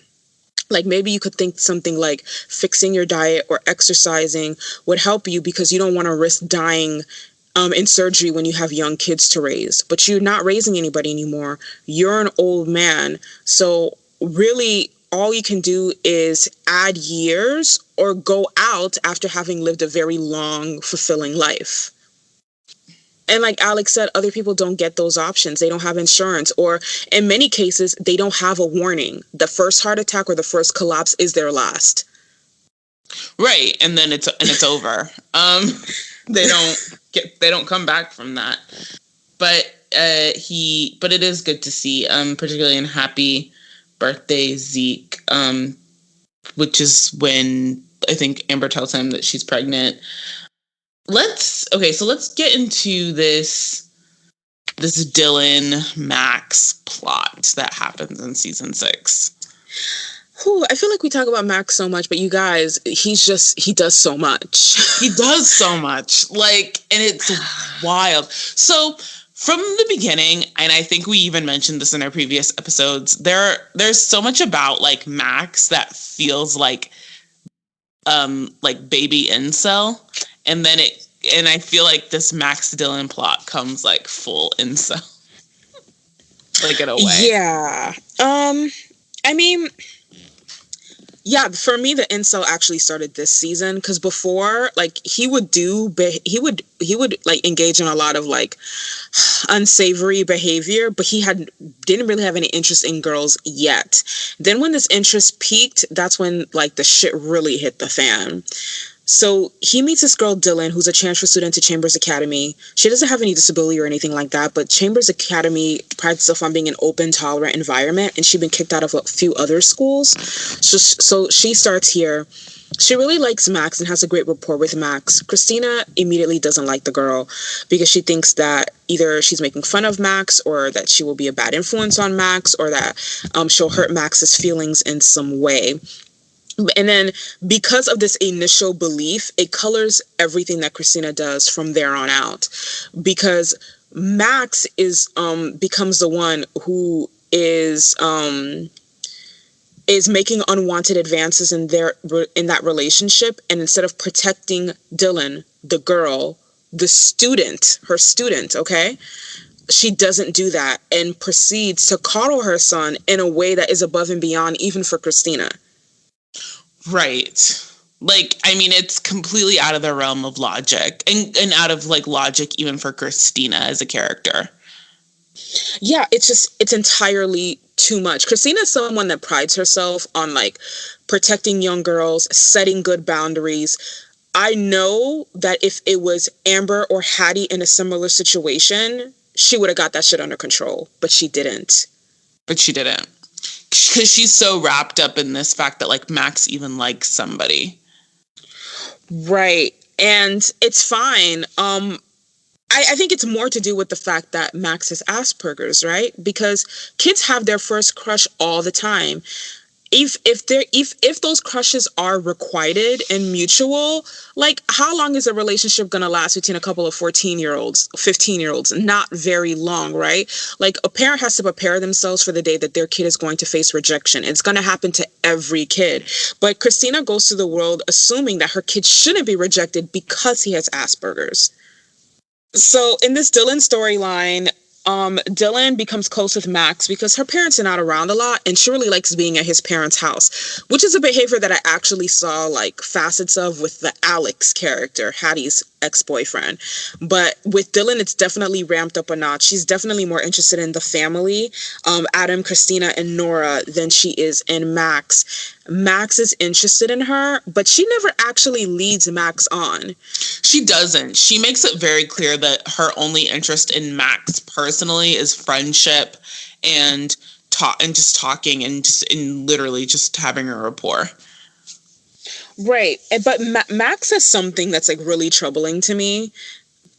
And this is something he said to Hank's daughter when he meets her in season 5, where he sees her, she's really pretty, and she's like, will you go out with me? And she's like, no. And he's like, well, you're a guy, I'm a girl, we have all the right parts, why not? And Hank tries to like tell her to be nicer to Max, and it's Sarah that has to step in and be like, are you really trying to pimp your daughter out to Max because he has Asperger's? Like, he's a kid, rejection is a part of life. Like, Sarah is the only person that's realistic about the way that she treats Max and the way that he views Max. Like, Sarah's not here for this coddling bullshit, and I think she would have made a better mom to Max than Christina. Right. Like, in their interactions is when I actually see Sarah shine as a parent. She's like, yeah, he has Asperger's, but that's no reason to give him everything he wants. That's no reason for him to be an asshole. Right. So this whole Dylan plot culminates in sort of Dylan, first of all, like, does he harass her before or after she kisses that other boy? Both. I mean, yeah. So Max is like just harassing her. Like, and it is harassment. And it is like textbook definition of harassment. And it all culminates when Dylan finds another kid at the school that she likes in a romantic way. And Max spots them kissing. And that's when it blows up. I mean, times 3. And it is the ugliest thing I think the show has ever done, like ever. and Max responds to it, I think, by like he like punches the kid or something. Well, what happened is he started passing out flyers at school to try to get the kid expelled. And remember, Chambers Academy is a no bullying, no harassment. And what he did was a form of targeted bullying and harassment. And then so the kid gets upset, and he actually pushed Max first, and then Max pushed him back. But like, him pushing Max was a retaliation to this very aggressive type of bullying that Max was engaging in and trying to get the other kids to engage in. He was literally asking people to sign a petition to get the kid expelled. And he is not disciplined for it. No, he's not. And the show does not discipline him for it either. Like nobody in the break, like was completely deny that he was harassing that kid and that he was harassing Dylan. And right, because her parents come and make up a stink, like rightfully, right? Right. And both Adam and Christina act like they're like the parents of Dylan and of this boy are just nuts. Well, this is one of the ugliest things that Adam and Christina have ever done, you guys. So, they end up later, after this whole thing with the boy, Dylan and Max are paired on a school project, and she begs to be reassigned, and Christina will not reassign her, and he keeps harassing her. Her parents witness it. They tell her parents that what they saw is not what's actually going on. And then when they are confronted by the parents, they make this big scene where Adam basically calls them out and says that they're negligent parents. They don't know what's going on with their kid, and they should be so fortunate to have her at this school. And then both he and Christina say the most white liberal shit I've ever heard when they tell Max that what he did was not harassment because harassment wasn't his intent. Right, which is the fuck? The fuck? Like, what are you even talking about? And it's like, and to be honest, like, because the plot is so huge, because this is like a big plot, it goes on for several episodes. It tanks this because this is the final season. Like, in your final season of your show, I think you want to.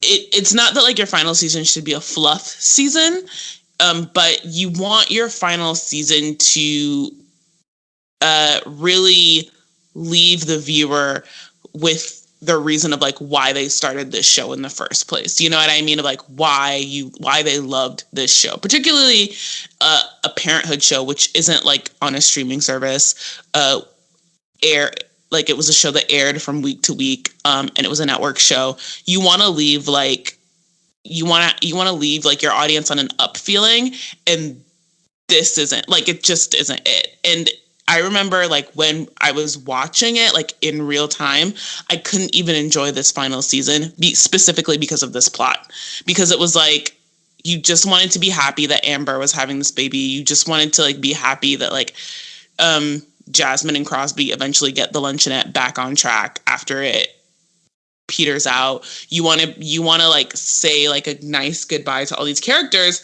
and like you can't, because I'm dominated or I'm smacked in the face with this ugly, dumb Max plot that makes no sense. Max did hit the kid first, you guys. He distributed the flyers. The kid got angry and called him a little bitch, and Max hit him first. So he did throw the first punch, and he did distribute those flyers, which is harassment and which is bullying.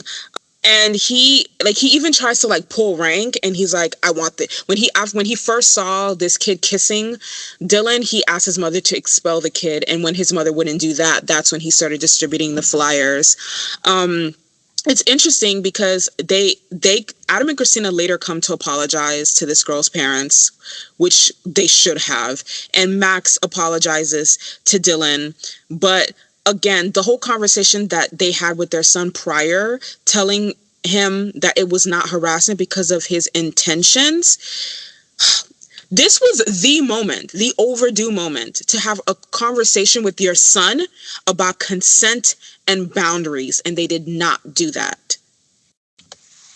Right. And if we're honest, it's a culmination of just like, I think all these seasons, like all these seasons of Max not respecting anybody's boundaries.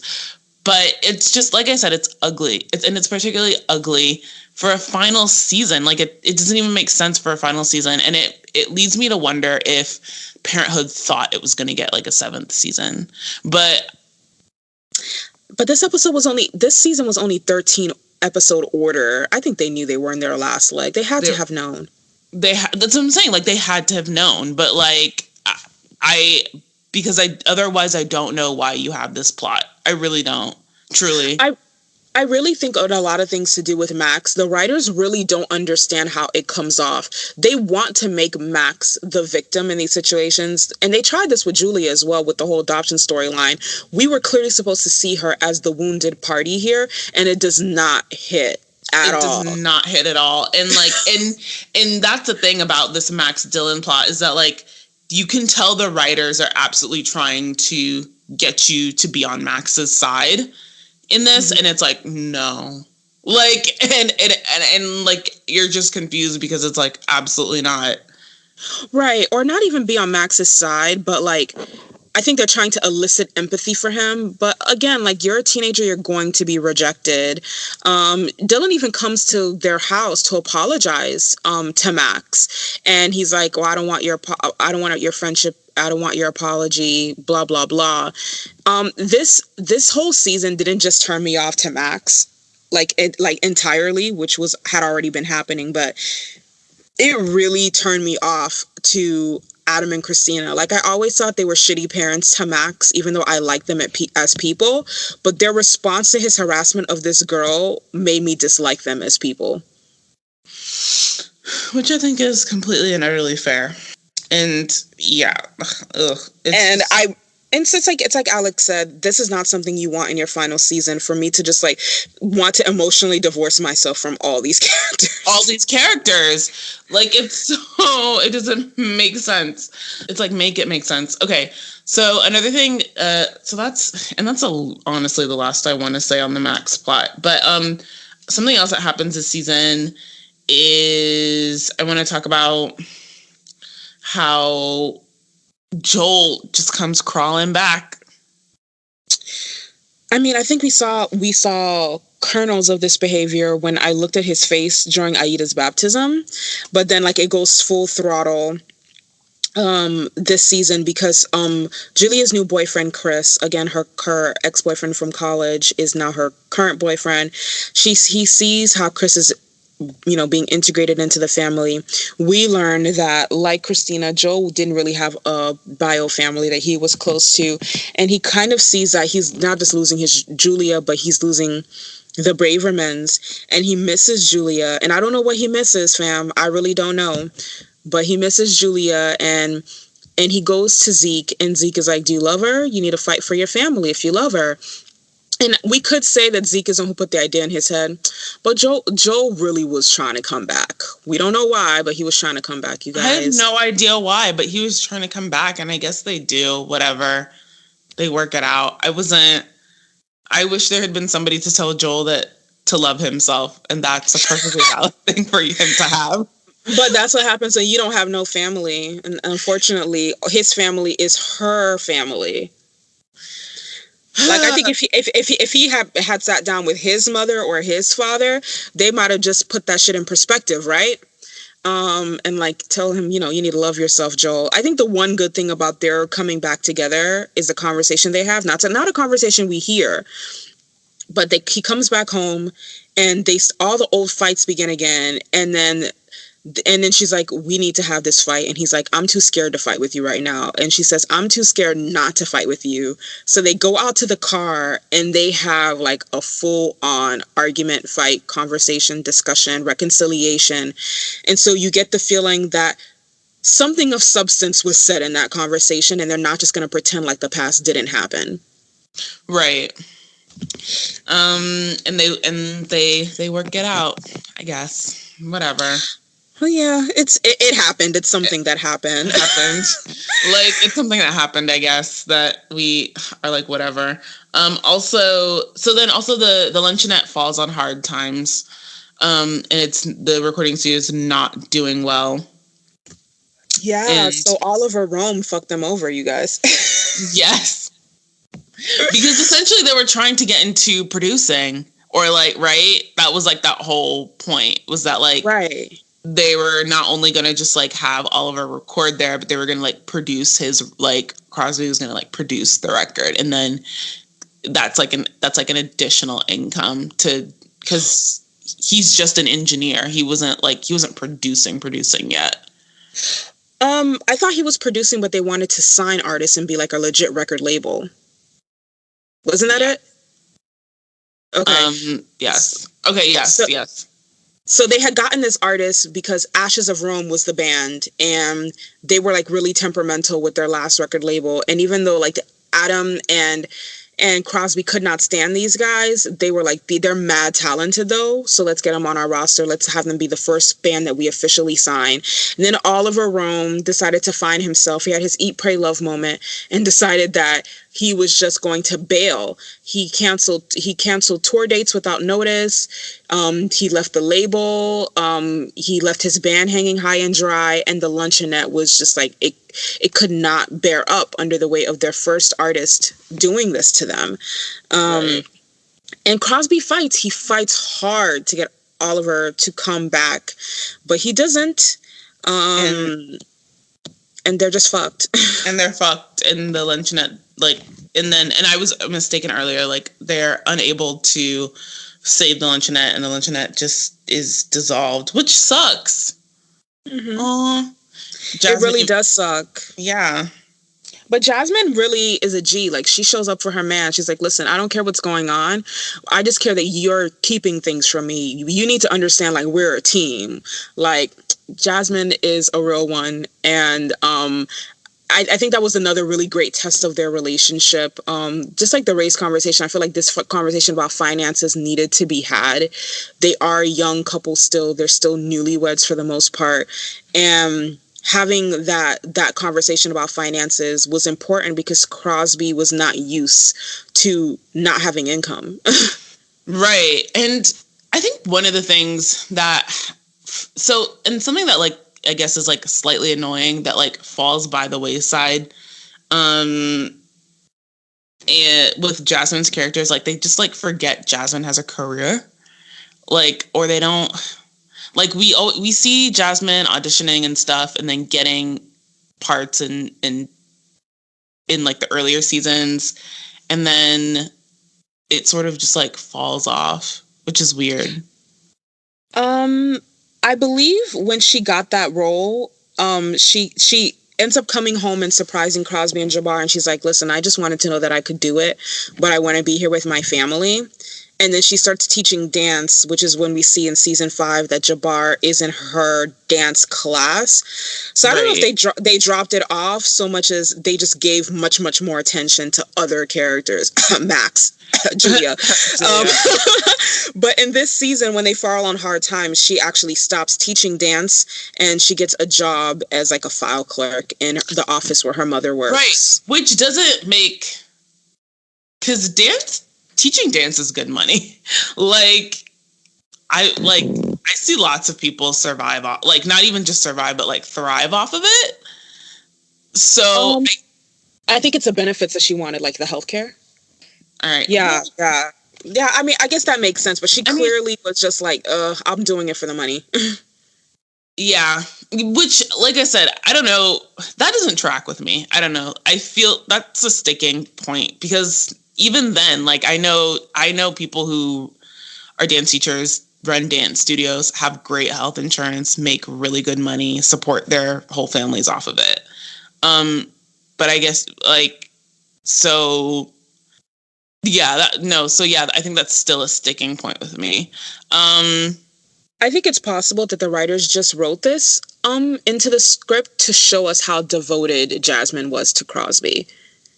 Right? Like she's willing to like stop teaching dance and get a quote unquote real job to help out with the finances. And Jasmine's very, very like cool about it. She's like, this isn't what I want to do, but this is what my family needs. Like, I'm not going to mope and gripe about it. It's a job. Rory Gilmore could learn a lot from Jasmine. But moving on, it's a job. She has a job. She's taking care of her family. And like Crosby's acting out with the whole financial things because he's keeping it from her. So when she finally gets the truth out of him, she really steps up to the plate. Jasmine does go back to teaching dance later on. We see her teaching dance at Chambers Academy. But for right now, I think this was definitely a move that the writers did to show us that she's committed to the relationship. And to remind us that her mom is alive. We haven't seen her mom in a minute. Yeah, I guess. There is. I guess maybe that's, like I said, that's probably just a personal thing. I think that you can still show that by, her being like, okay, I'm going to teach more classes. I'm going to like do this. I'm going to like hustle this, like in her field of choice without like going to this office thing. And I think I would have, I don't know, like, I guess, sure, fine, whatever, I'll take it. I think the thing that bothers you might be the same thing that bothers me, is that Crosby never is never becomes a suit. He never takes a desk job for the family, right? Like, he gets to always be the creative. Right. Yeah, so that was the thing that bothered me personally. But so that's a plot that happened. Zeke gets his surgery. We're going to talk about the aftermath of that. Yeah, we can talk about that.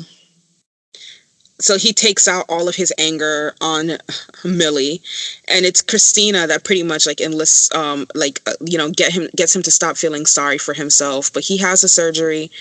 He feels like crap. And this is, I know it's going to sound bad, you guys, but it's definitely, for me, feels like a woe is Millie situation. I feel like Millie's contributions to the family are so overlooked, especially by Zeke. And it bothers me. That's fair, and I agree with that. I don't think this show, besides like the trip to Italy and besides the very short art teacher thing, I think that there's definitely, I think sometimes there can be like a neglect of Camille on this show. Yeah, she's a character that's neglected a lot, which is interesting because it's something that I see a little bit with supporting characters and definitely a lot with recurring characters. But with her, it's definitely, the show makes it very clear that like Zeke is in charge. Zeke makes all the decisions. Zeke is the foundation, the building block of the family. And I feel like the Millie character is underutilized by the writers. Not just overlooked. Yeah. And it's strange because she is such a strong actress. And so I don't know if it's like ageism or they don't know how to like center like a matriarch or find stories for a matriarch that can be believable in that way. I don't know. There's just something missing. Yeah. I mean, the show even makes light of something that was probably a small thing but disturbed me when Camille had wanted to sell their house, and Zeke tells her, they're talking about the times that they've had in the house that they raised their kids, and he confesses that there used to be an oak tree, a beautiful big oak tree that Millie loved, where his shed now stands, and he told her that the tree was diseased and needed to be cut down so that he could put his shed there. Right. He just always is white lying, or he's white lying or just like going over her head to and not consider her feelings. And the show can never have, and the show, like I said, besides the Italy trip and besides like the art stuff, then the show never really lets her really deal with those things or like be upset about them or try to really find something for herself outside of this relationship, outside of these kids, which is upsetting because I feel like Jasmine's mom is and does and has. Right. So I know that they know, Jasmine's mom is like a part of her church. She's like really into her garden. She works. She checks in on Jasmine's brother, like has a whole like life for herself. And yet Camille can't. And that, I don't know, that's weird. I think that's actually a form of benevolent racism. Benevolent racism is, it's not what it sounds like. It's not like nice racism, you guys. It's just when a racial stereotype works to the advantage of the person being discriminated. In this instance, like, viewers, even white viewers, are used to Black mothers, especially Black single mothers, having it all together. They can raise the kids, they can go to work, they can organize at church and look fly doing it. And I think that Millie's character would have been benefited from being written that way, right? But they didn't think to do it. Didn't think to do it. Listen, Uh, it's definitely something to meditate on. Definitely. I was gonna say that um, Millie and Sarah actually have a conversation about this in season 6, where like she has her headphones on and she's trying to learn Mandarin, but then she tells Sarah, I'm probably going to give up on this because I give up on everything. And I feel like they're trying to like turn it back on the character as like Millie is the one who's flighty and who's a quitter, and not that she was running a household and raising all these children and taking care of a husband who's like a fifth child, and that all of her good years went to supporting them and their dreams. It tried to turn the situation around, like just like Millie is a flighty person like Sarah. Right, they're retroactively trying to find a justification, which is like bad writing. And it's weak because then that would have been something that came up way earlier. Exactly.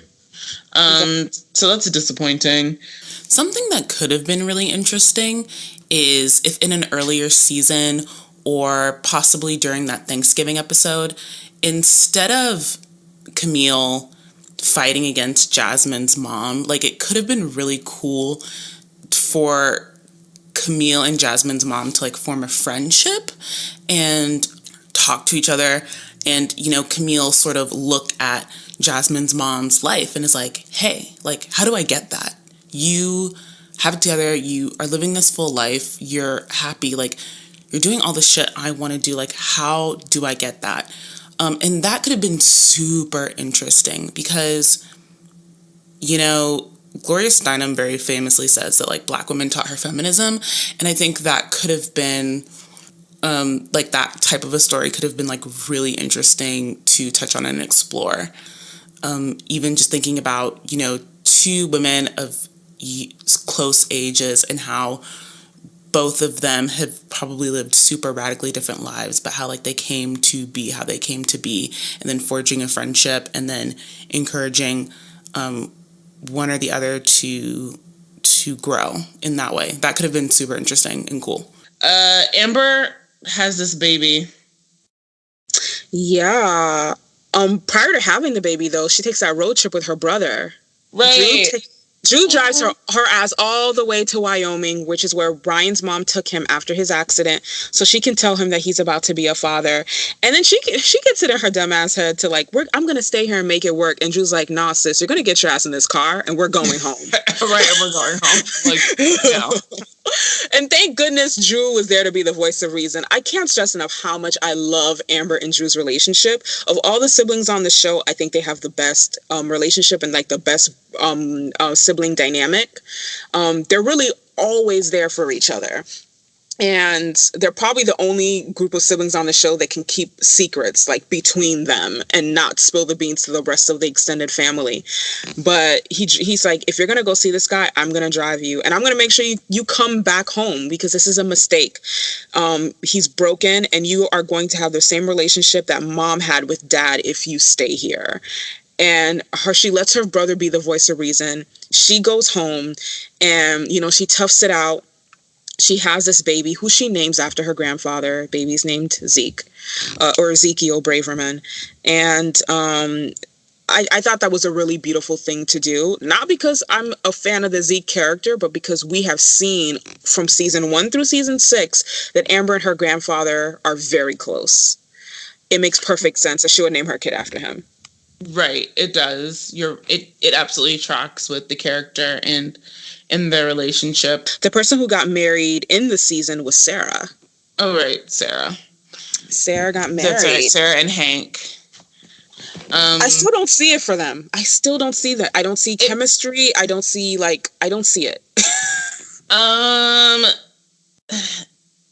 Honestly, I feel like it should have been Mr. Sear, and then I don't know, like they got Ray Romano, and then they were like, okay, let's just make it Ray Romano. Like I felt like it was always because Mark Sear just comes back so many times throughout the series for Sarah that like I always thought it was for real going to be Mr. Sear. And then I think like at the last minute, like Ray Romano was like, oh yeah, I'd like to be on the show. And they were like, okay, sure. Like, cause Ray Romano had just come off of like, well, he didn't just, but like he was still like had like an aura about him because of Everybody Loves Raymond. So they're like, yes, we're doing this.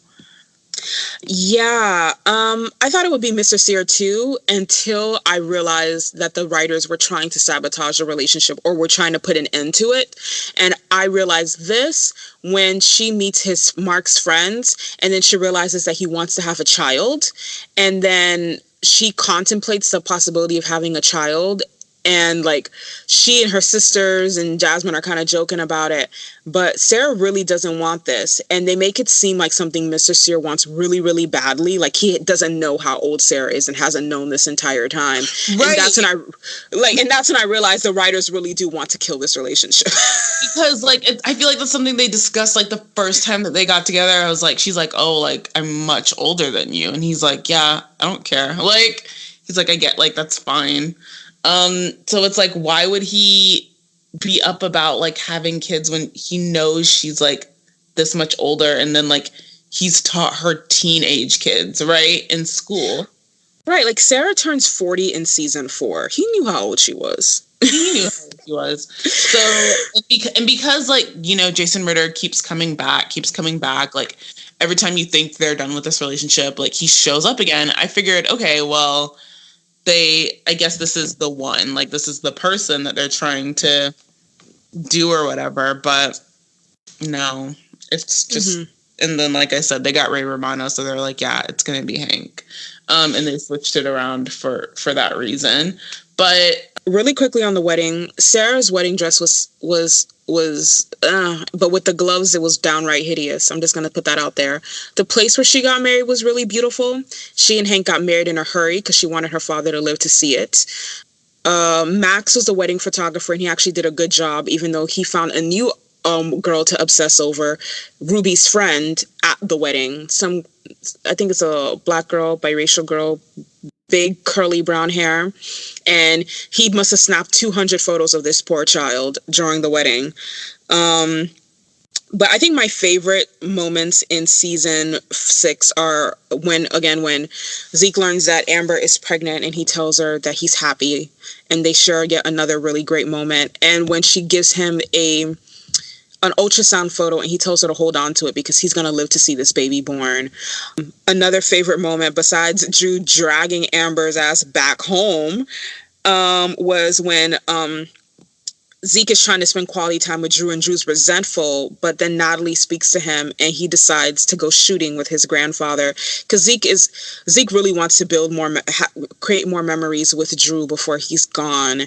And so seeing Amber and Drew, like, you know, try to cement the relationship with them, you know, long after they've moved out of their grandparents' house, I thought was really, really beautiful. You know, Amber and Camille had a great relationship in season 1 too that I really felt could have been deepened as the seasons progressed, but never really did. Right. Same. Fair. And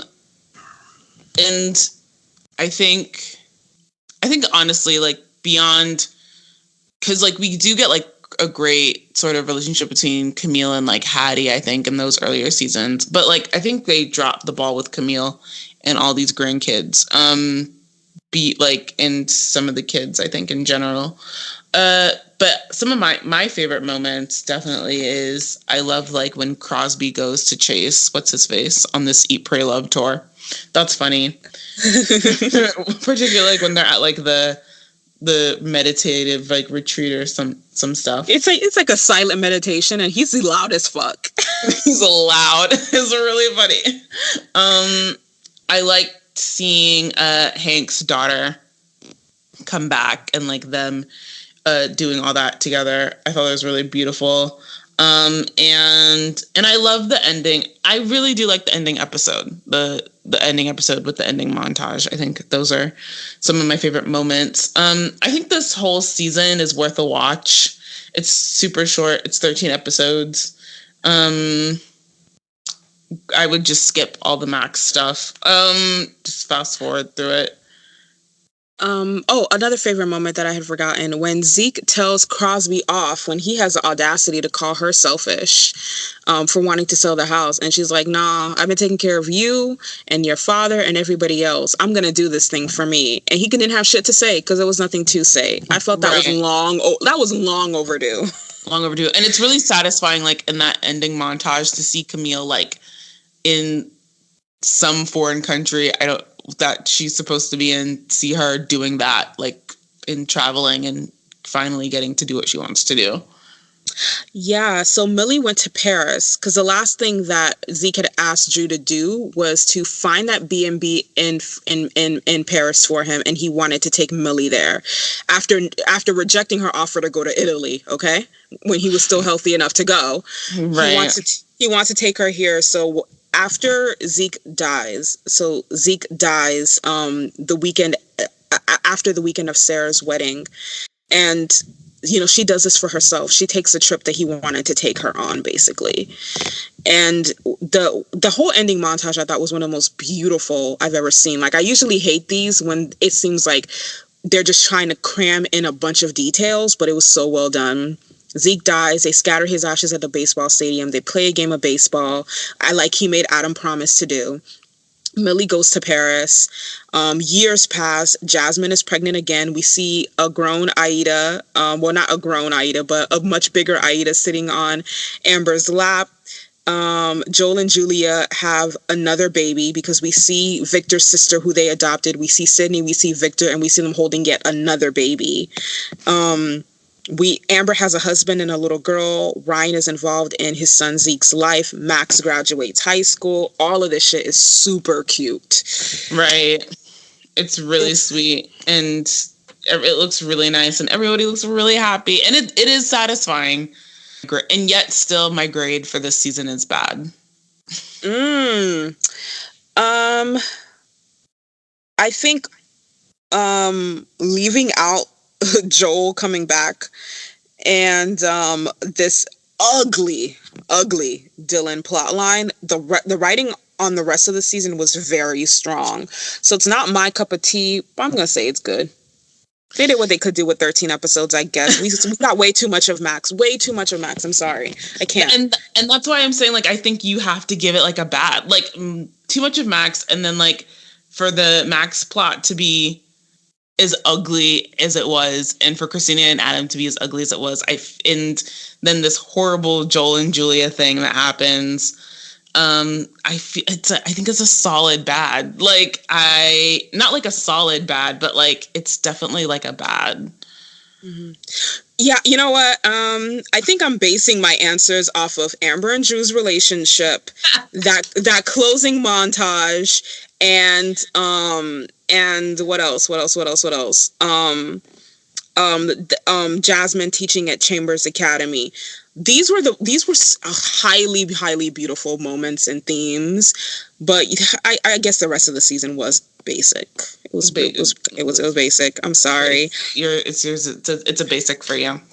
Listen, I think that's fair. And like I said, season 6 I think is worth a whole watch. I would check out all those episodes.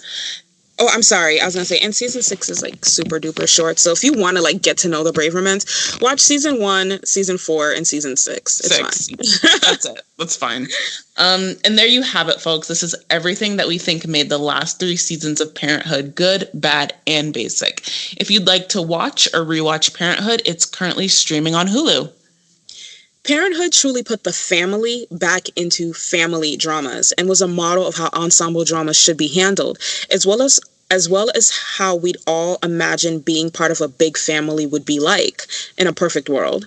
Patrons, be sure to check out the GBB Parenthood Spotify playlist. Tune in next week when we'll be discussing Fox's hit family sitcom, Malcolm in the Middle.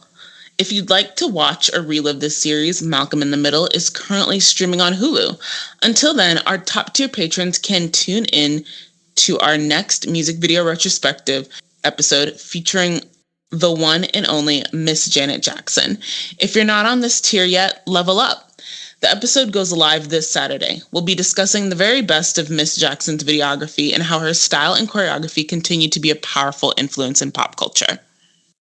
Follow The Good, the Bad, the Basic on all major podcast platforms to listen to all of our regular weekly episodes on the go.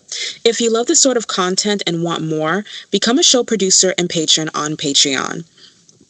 You can find us at patreon.com/goodbadbasic. Your support allows us to keep bringing you our regular weekly episodes as well as exclusive bonus material.